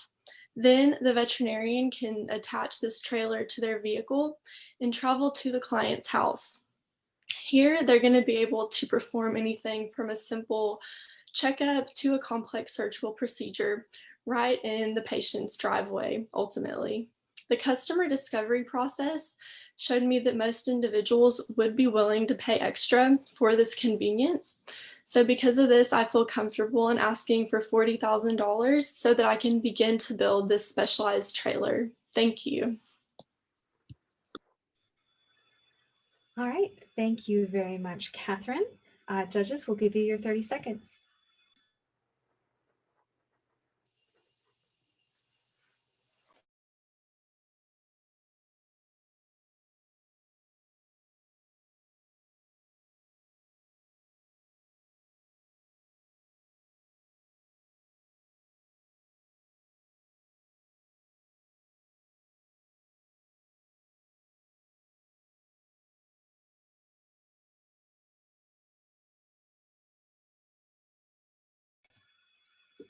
All right, next up we have Jared, whose last name is Wilson. I know you can't necessarily see it on Zoom, spelled exactly how you would expect. So Jared, I will turn the floor over to you and you may start when you're ready.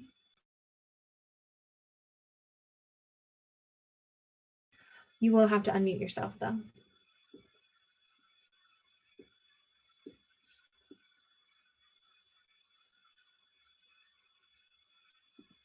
There we go. Okay. Have you or anybody else that you have ever known had a vehicle be stuck or blocked in due to mounds of snow piled up behind your vehicle from snowplows? Well, I have, and it left me having to find a ride for far too many days. My name is Jared Wilson, and this is how I got my idea for the Easy Plow. Now, the Easy Plow is a reinvented and redesigned of the normal snow plow which we use today. The normal snow plow is just a normal piece of metal which can only push snow one direction, either left or all the way right. With the use of my Easy Plow, it can do the normal functions, but also have a mechanism which can be adjusted manually from remotes, which can point inward to allow the snow to disperse evenly on the sides. However, the blades can also be faced outward, allowing you to push snow forward, alleviating from any snow pushing to the sides. And my idea for this tactic, like I said, is a remote to be connected to the plow itself so the driver can do this on the go, be ready for any situation.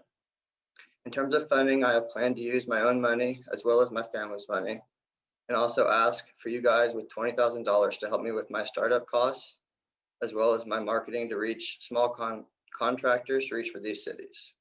Thank you for your time. All right, judges, we'll give you 30 seconds to fill out your sheets, and then we'll have plenty of time for Q&A.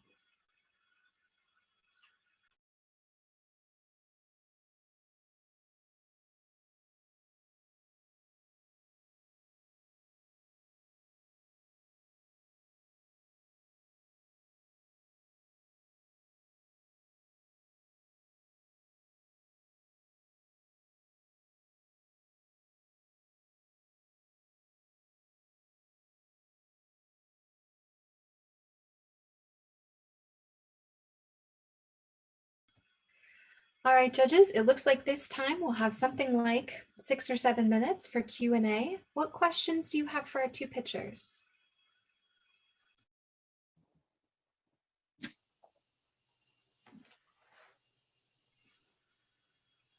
Go for it, Brian. Yeah, I know this is sounding repetitive, but thanks, Catherine. Thanks, Jared. First, Catherine, you were asking for 40 grand. Are you looking for a partner? Or are you looking for a loan? So I'm going to be looking for a loan. Okay. All right. Jared, same question. Yes, sir. So I have recently reached out and working with an actual old boss who's an entrepreneur himself for hope in a partnership. But if not, then yes, I'm still looking for a partnership. That's correct. Okay, so you're looking to maybe have an equity partner. Correct, as opposed to a loan, yes.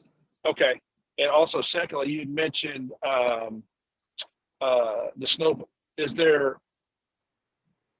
I don't know a lot about the snow because I've never lived further than Jonesboro, Arkansas, on the north. So, what is the? It seems like a very common idea. So, what you're telling me that this is viable because there's no way that what you pitch can be done now. Correct. Yeah, all the snow plows every year, they haven't really changed throughout time. They're just, they'll add an extra suspension system or something along those lines and call it a new model, but nothing, they've always just been one solid piece. And that makes it pretty tough for smaller areas like parking lots and things like that, especially where the cars are located. Is this expensive like manufacturing costs for the equipment? Yeah, that. Or is the technology already available? The technology that I haven't seen is not available, but I don't think that I haven't. Yeah, technology is not available that I have seen. No, sir. Okay, thank you. Catherine, I have two questions for you. They're both sort of legal in nature. The first is you mentioned that if you have a dangerous breed, that a visit to the vet may result in some sort of legal liability. Can you tell me how your model would reduce that? Yes, sir. So in my business, basically, it's just going to be one veterinarian who travels to the animal's house. So in this case, there's no other pets that the dog could harm. And then there's no other clients or little kids that are going to be around that the dog would be uncomfortable so that it would bite. And the second has a little bit to do with sort of the legal structure of your model. Are you selling these trailers? Are you leasing them? Is the vet employed by you? How are you structured like that? So I haven't thought that far with it. I've kind of been trying to decide on what I want to do. Right now, I'm kind of looking at it being a business where I license the vet. But in the future, if it takes off, I could see myself selling the trailers. Are you licensing? Are you going to license IP? Are you licensing the business model? What are you licensing? I would say the business model, since it's going to be a mobile clinic. Thank you. You've answered my questions. Jared, I have one for you, just as long as the Zoom focuses on me here. What's your talk to me about price? What's your cost to you, and what's the consumer looking to pay? That's undecided because right now I'm needing the funds to decide how much it's going to cost with the electronic part of it, connecting to the actual plow itself, as well as the mechanisms that will make it work. So the trouble to answer that question is I still need the funds to be able to actually just get a price range and price idea for that. Sure. Appreciate it. Thanks, Jared. Yes, sir. Any other questions for our two pitchers? Go for it, Tim. Hey, Catherine, interesting idea. I know you said that studies have shown that people would be willing to pay more for that service. And as animal lovers are, I would say that's probably true. But do you have any idea? So a $200 trip to the vet normally now, what would that translate to? Is it going to be 500? Is it 2.5 times, 3 times? Any idea? Yes, sir. So what I'm thinking is a house visit fee. And so it'd just be a flat out fee of maybe $40 that would cover the gas to get there and back. Okay. You've also got time and stuff. So yeah, okay, interesting. Hey, Jared, just one quick question. Who do you see your, I was a little unclear on who you see your customer as. I can certainly relate this year, given the snow and doing my driveway and stuff with my little tractor. I can relate to the need that yes, sir. I had wasn't the right thing. So very interested in that, but do you see that being someone like me, or is that more like cities, municipalities? Yes, sir. So since it can still be used as a normal plow, but also for small areas, like I mentioned, parking lots, schools, etc. I want to aim my target market towards city contractors, since they do both main roads, which would be open for a normal plow, but they also do those small areas as mentioned. So that way they would be able to effectively do both locations more efficiently. Okay. Good job, guys. Thanks. Thank you.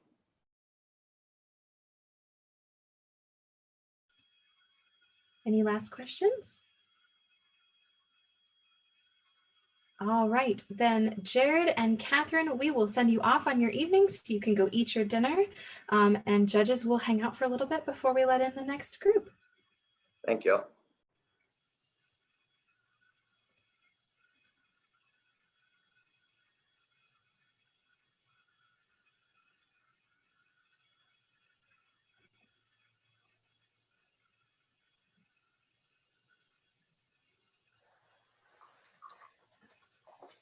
See. Just waiting for Connor to get connected to audio. There we go. Hi, welcome in Connor and Monish. It's good to see you. We look like we are short one person in this session. So we will start with Monish and then have Connor pitch. You will get 90 seconds. I'm timing you on my phone and it will make noise at the point at which you are at 90 seconds, which will probably break in on the Zoom call. But if it doesn't, I will wave at you frantically so you know you are at time. And then we'll give the judges a brief period in order to fill in their judging sheets, and then we will shift on to Connor. And with any extra time we have in our session, we will have the judges ask you any questions that they have. So Monish, I will turn things over to you. I will begin the timer when you start, so you don't have to worry about it. So I can go ahead and start whenever.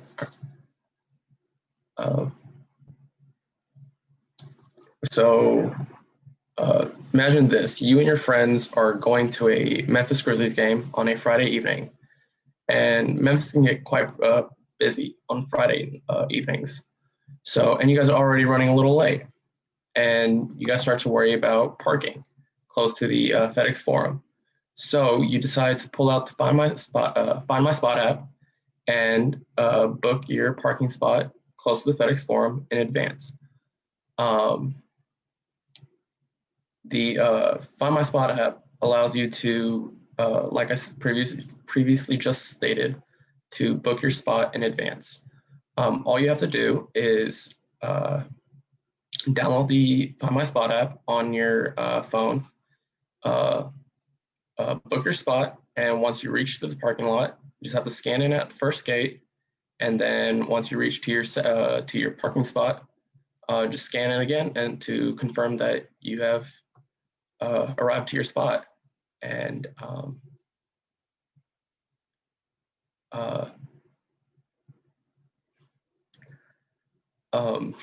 sorry, I just blanked out for a second. The customers get 3 different payment options. They get a weekly subscription, which starts at $12.99, which covers their booking fee and a small parking fee.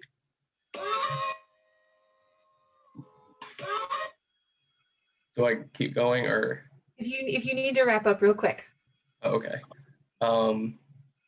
Second option is a monthly subscription, which is $20.99, and there's the third option, which is just a regular one. Whenever you go, you pay then, which is $4.99. And that's all I got. Well, thank you very much, Monis. Judges, we will give you 30 seconds to fill out your judging sheets.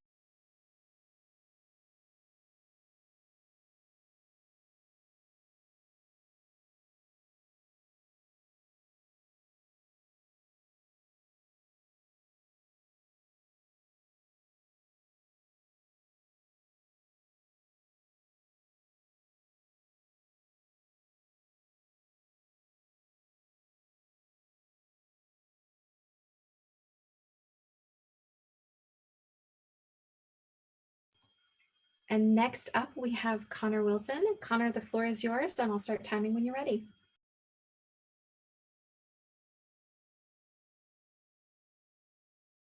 Okay, sorry, I didn't unmute myself.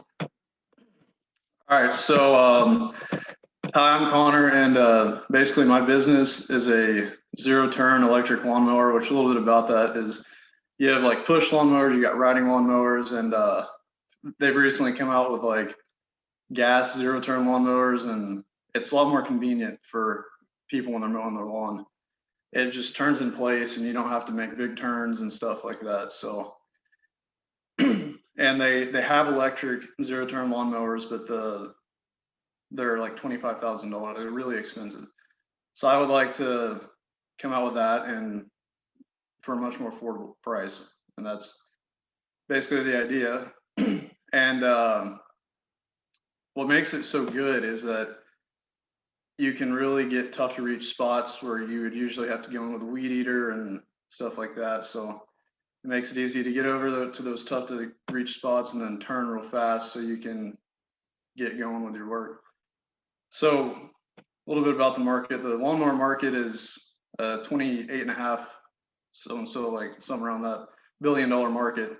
So it's a pretty decent sized market. And as of right now, the electric lawnmower market is 2.2 billion, and it's projected to reach, it's projected to reach 2.2 billion by 2025.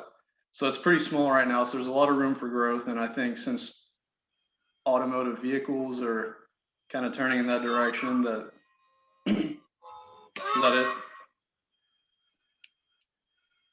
Okay. There's your time. Okay. Can I finish it up real quick? It'll take 5 seconds. Go ahead.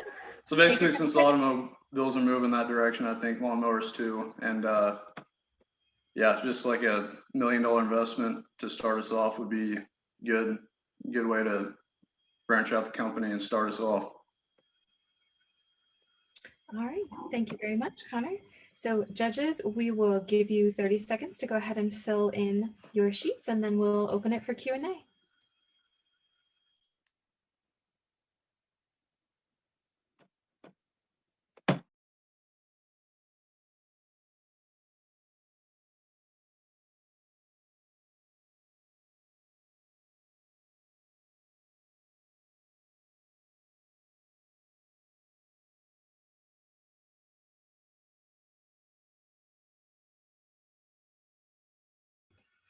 All right, judges, do you have any questions for our two pitchers?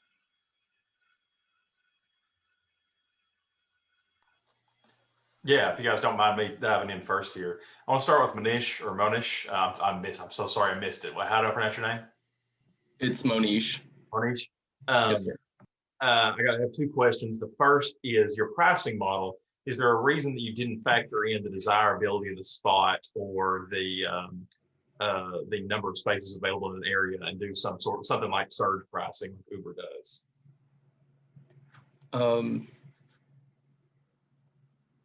It's actually a really good question. I was actually just trying to go based off of, I saw a similar service in Florida, and I was just going based off of the pricing that I saw on their app. And it was very, I was trying to stay pretty close to their pricing. Well, yeah, I think the monthly subscription model is interesting. I also think the surge model may be interesting. The second question, are you dealing strictly with private parking, or do you think there may be some ability to work with the city and incorporate some sort of some part of public parking in there?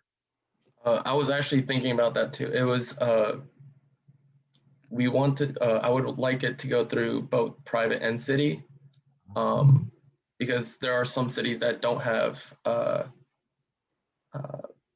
private parking. Like I've come across a few. Can't really recall any, but a lot, like in New York, there's a lot of city parking garages, and there are also a lot of private ones. But being able to sorry, I can't think right now. Book your parking spot in advance is just the main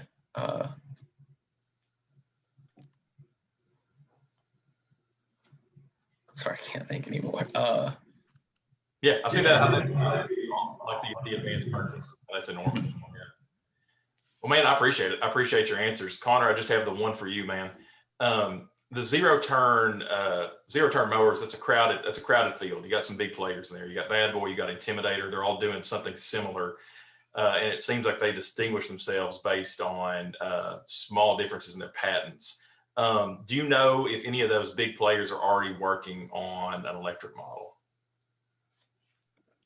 So far since I've looked, I haven't seen any Bad Boy mowers or John Deere or anything that are electric zero turn. Like they have the electric riding lawn mowers and stuff like that, which they very well could be working on them as of right now. But yeah, I just saw like the opening for that opportunity to come out with a decently priced electric zero turn lawnmower. And I actually kind of thought that maybe you could make a deal with John Deere or Bad Boy and maybe manufacture them for them or work with them in some way. All right, I appreciate it. That's all I have for I'll let the other judges take over. Yeah, I have a question for Monish. Nice job, guys, first of all. So Monish, how I'm really interested in how you keep track of the inventory of your parking spots in real time, specifically with city parking. That's where the scanner would come in. Okay. So whenever the customer would book their parking spot, they would receive a receipt. And when they first scan in at the front gate, it will clock in what time they reach the parking garage. And then when they reach the parking spot, it confirms again that they've reached the parking spot. It's supposed to record the time that it takes from there for them to leave the front gate to the parking spot. And then same thing when leaving. So they would scan out when they're leaving, and then scan again to record their time once they've left, basically. It's just it helps, and it also allows the people that are taking care of the garage to monitor what spots are already booked, what spots are currently occupied, and which ones are open. Awesome, thanks. Nice job, guys. All right. Thank you both so much, Connor and Monish. You are good to go and run off and have your dinner and enjoy your evening. Judges, we have one more session coming up here just a little bit for you. And so we'll get that one set up. So thank you so much, pitchers. Thank you. Mary, I won't eat up all the time on the next ones. I'm sorry about that. I don't know. I get excited. I'm sorry. It's all good.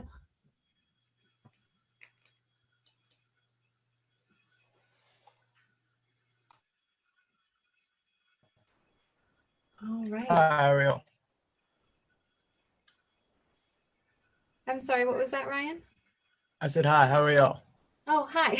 I was going to say, it looks like It looks like we've got finally everybody connected to audio. So the way that this is going to work, I'm going to go ahead and time all of you on my phone.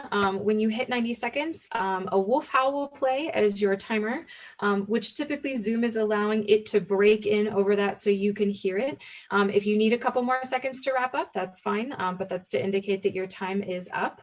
We'll allow about 30 seconds between pitches for the judges to go ahead and fill out their judging sheets. And then any extra time we have in the session at the end, we will devote to Q&A. So Ryan Cockrum is our first pitcher. So I will start the timer when you start, so you don't have to worry about it, but the floor is yours. All right, so my name is Ryan Cockrum, and I've got an idea for a nonprofit called Community for You. It would be focused on the acquiring of grants to actually fund community projects based on regenerative agriculture and permaculture, which would create food growth and educational systems around those systems on educational organization land, like Arkansas State or big high school metropolitan areas. And I think a good way to kickstart this would be with $100,000 to actually hire 2 people in every state to go around and tour every big college place or big town area and see what would be the best fit for actually starting the foundation for these structures. And then kind of making a contest out of it to see who can get the government grants that are being proposed right now. And let's see, and that's about it, honestly. All right, thank you very much, Ryan. So judges, we will give you your 30 seconds to fill out your judging sheets, and then we will shift to Joshua. Ooh.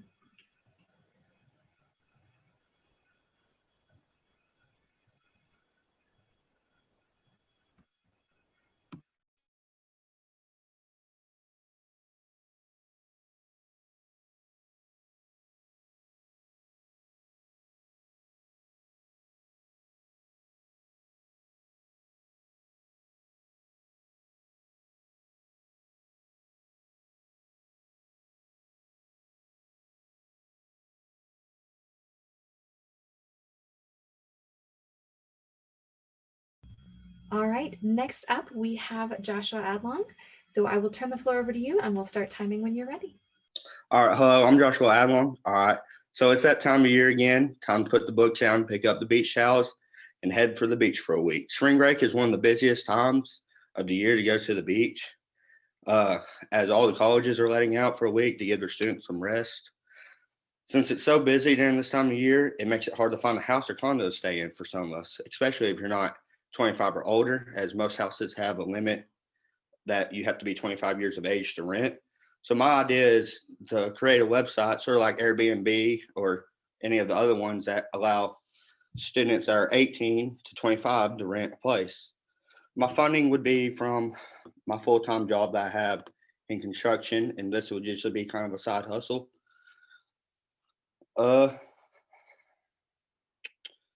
My website is designed just for like the young group of adults to help them find a place and save money. How it would work is I'd go out and find house and condo owners that are willing to book their place to the people that are under the 25 limit age. This is great for college students as it gives them their own website to find the perfect beach getaway.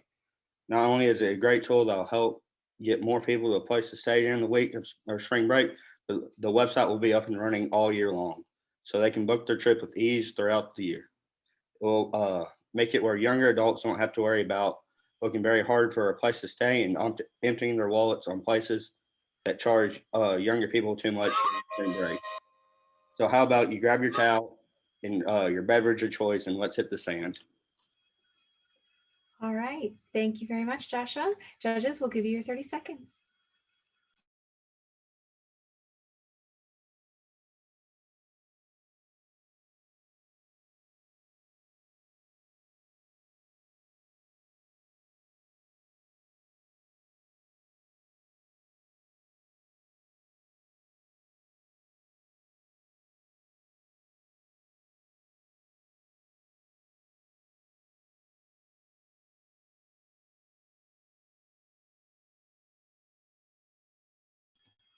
Next up, we have Samuel, whose last name is Allen, and he also goes by Luke. So Luke, I will turn the floor over to you and you can start when you're ready.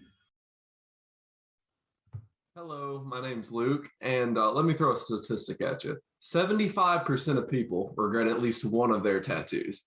That's shockingly high. I mean, just imagine you go to a tattoo shop, you get a portrait of your mom, she looks like a dried raisin, and you go home and you're the disgrace of the family. And it's not like you can just scrub this off. So I want to alleviate this issue. I want to design an app that lets you design your tattoo or work with another artist to design a tattoo, look at tattoo designs and pictures to get a good idea of what you want. And then you can put your design through our augmented camera, which will place it on your body to see how it looks. Depending on where you put it, it can warp the design or make it look entirely different from what you had in your head. So this design will also give you ideas if it's your first time on what to do, such as what to eat so you don't get sick, and what parts of your body are more painful. Like getting a tattoo on your ribs is absolutely horrible. So if you don't want to be a disgrace to your family, please purchase my app. It will take $6,000 to get it designed and get it started, and it will only cost around $5. And considering that you're going to spend roughly around $1,000, maybe a little less depending on the size of your tattoo, the $5 is very well worth it. So thank you so much. All right, thank you very much, Luke. So judges, I'll give you your 30 seconds.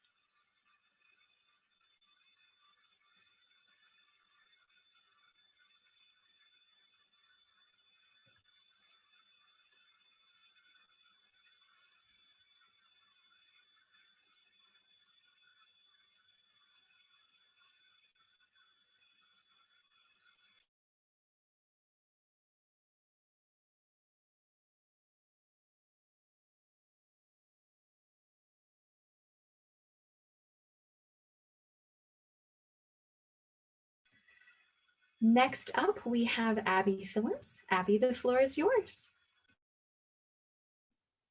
Hello, everyone. I have a question for you, and I hope you're the same as I am.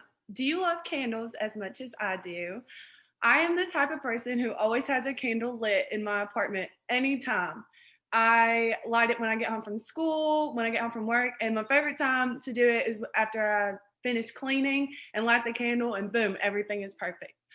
Well, there's a downside to this. I personally purchase a certain brand of a candle and it's like $28. And my candles only last me about 2 weeks, and that's not very long at all. And obviously the price ends up racking up as I continue to pay that $30 every 2 weeks. So I've come up with the idea of a never-ending candle. Essentially, this type of candle, it has a certain container. When the wax melts at the top, it'll go to the bottom of the candle, and the wax, as it cools, it will harden. And I've also had the idea to have multiple different wicks in there. And personally, I would like to have wooden wicks because I like the way that they crackle and I think the sound is awesome. Obviously, I would have to get in touch with a candle expert or someone who has a lot of knowledge about candles, because I know that certain types of wax and wicks wouldn't work for this situation. And I think that the funding for this would come from me at the beginning, because I think that a candle business is something I could start at home by myself. And eventually, fingers crossed, that it would become a big enough company that I would end up having a factory and employees to work for me. But that is my idea, and I hope you enjoy it. And I hope you love candles as much as I do. Thank you. All right, thank you very much, Abby. Judges, we'll give you your 30 seconds.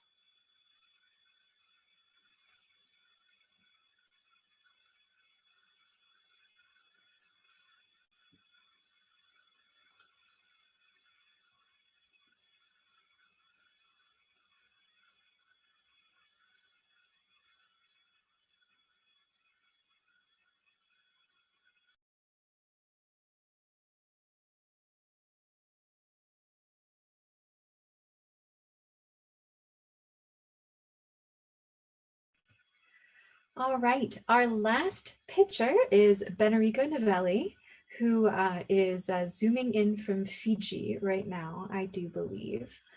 Excellent. There he is. All right. So after Benrico is done, we'll give you your 30 seconds, judges, and then we will open the floor to Q&A for probably a couple of minutes with whatever time we have left. All right. The floor is yours. How's it going, everybody? If you enjoy your coffee every morning, I believe you'll enjoy your cover every night. We all enjoy that dose of caffeine that jumpstarts your body's metabolism and improves your brain function. It has become an essential part of our everyday workday. If this is why you enjoy your coffee every morning, you'll thank me for what Cover can do for your nights. Cover is the intoxicating pepper we know here in the Pacific Islands as liquid relaxation. It has been used by my people for generations. After a hectic workday, whether it is physical or mental, we share a mix with family and friends and decompress and dialogue before we call it a night. But with today's consumer, Cover can be distributed in the form of a mixer with soft drinks, as a grounded spice for soups, or as an over-the-counter pill at your local pharmacy for sleep medication and muscle relaxation. At Wakanivatu, we hope to tap the market for functional beverages by exploring the opportunities of setting up a facility for processing cover plants into products that can be found at your local cover bar. I speak on behalf of a team of 15 youths who are members of a larger farming village community here in the Fiji Islands. And we're hoping to engage an investor in our blockchain traceable cover bar and processing facilities. And we're offering 25% stake in our investor class shares to raise $250,000 for working capital and asset activities. All right. Thank you. Wonderful. Thank you so much. All right. So judges, we'll give you your 30 seconds and then we'll open it up to Q&A.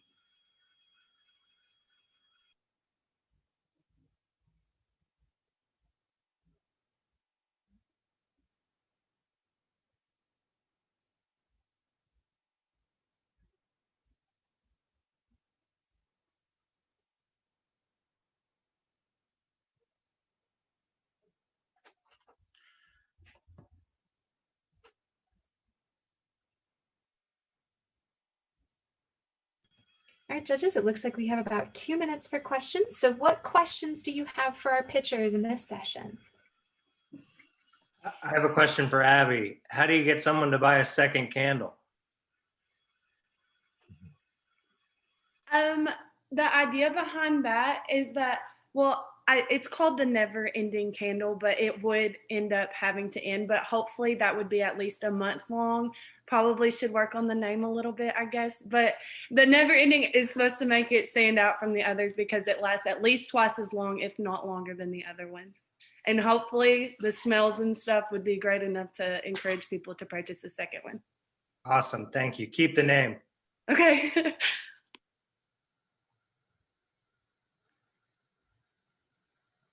I have a question for Samuel. Samuel, 2 questions. Part A, how do you know that a rib tattoo is painful? And 2, have you considered a subscription model for this app?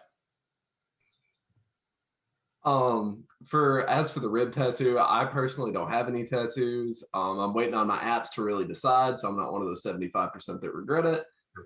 That's just judging off based talking to tattoo artists and also talking to people generally who are all tatted up and looking at surveys. Rib tattoo is generally the most painful also the head. As for part B, I did consider a subscription model. I think that would be a little harder to implement just because when somebody gets a tattoo, sometimes they just get 1 and then they're done, or just 2. So I don't know if that was something that they would keep a subscription to, but I did consider it. Thank you for the questions. Yeah, thank you. Hey, I have a question for Ryan. Ryan, you talked about your initial investment that you're seeking is $100,000, but you talked about sending 2 people to each state for investigating these colleges or places where you could start implementing your program. Is there other sources of funding you're considering as well, or other financial backing that you have besides the investment that you're seeking? I was really just focused on government grants and other nonprofit type funding, but yeah, that was just initial idea to kind of spread awareness and the nonprofits and just the idea in general. Perfect, thank you.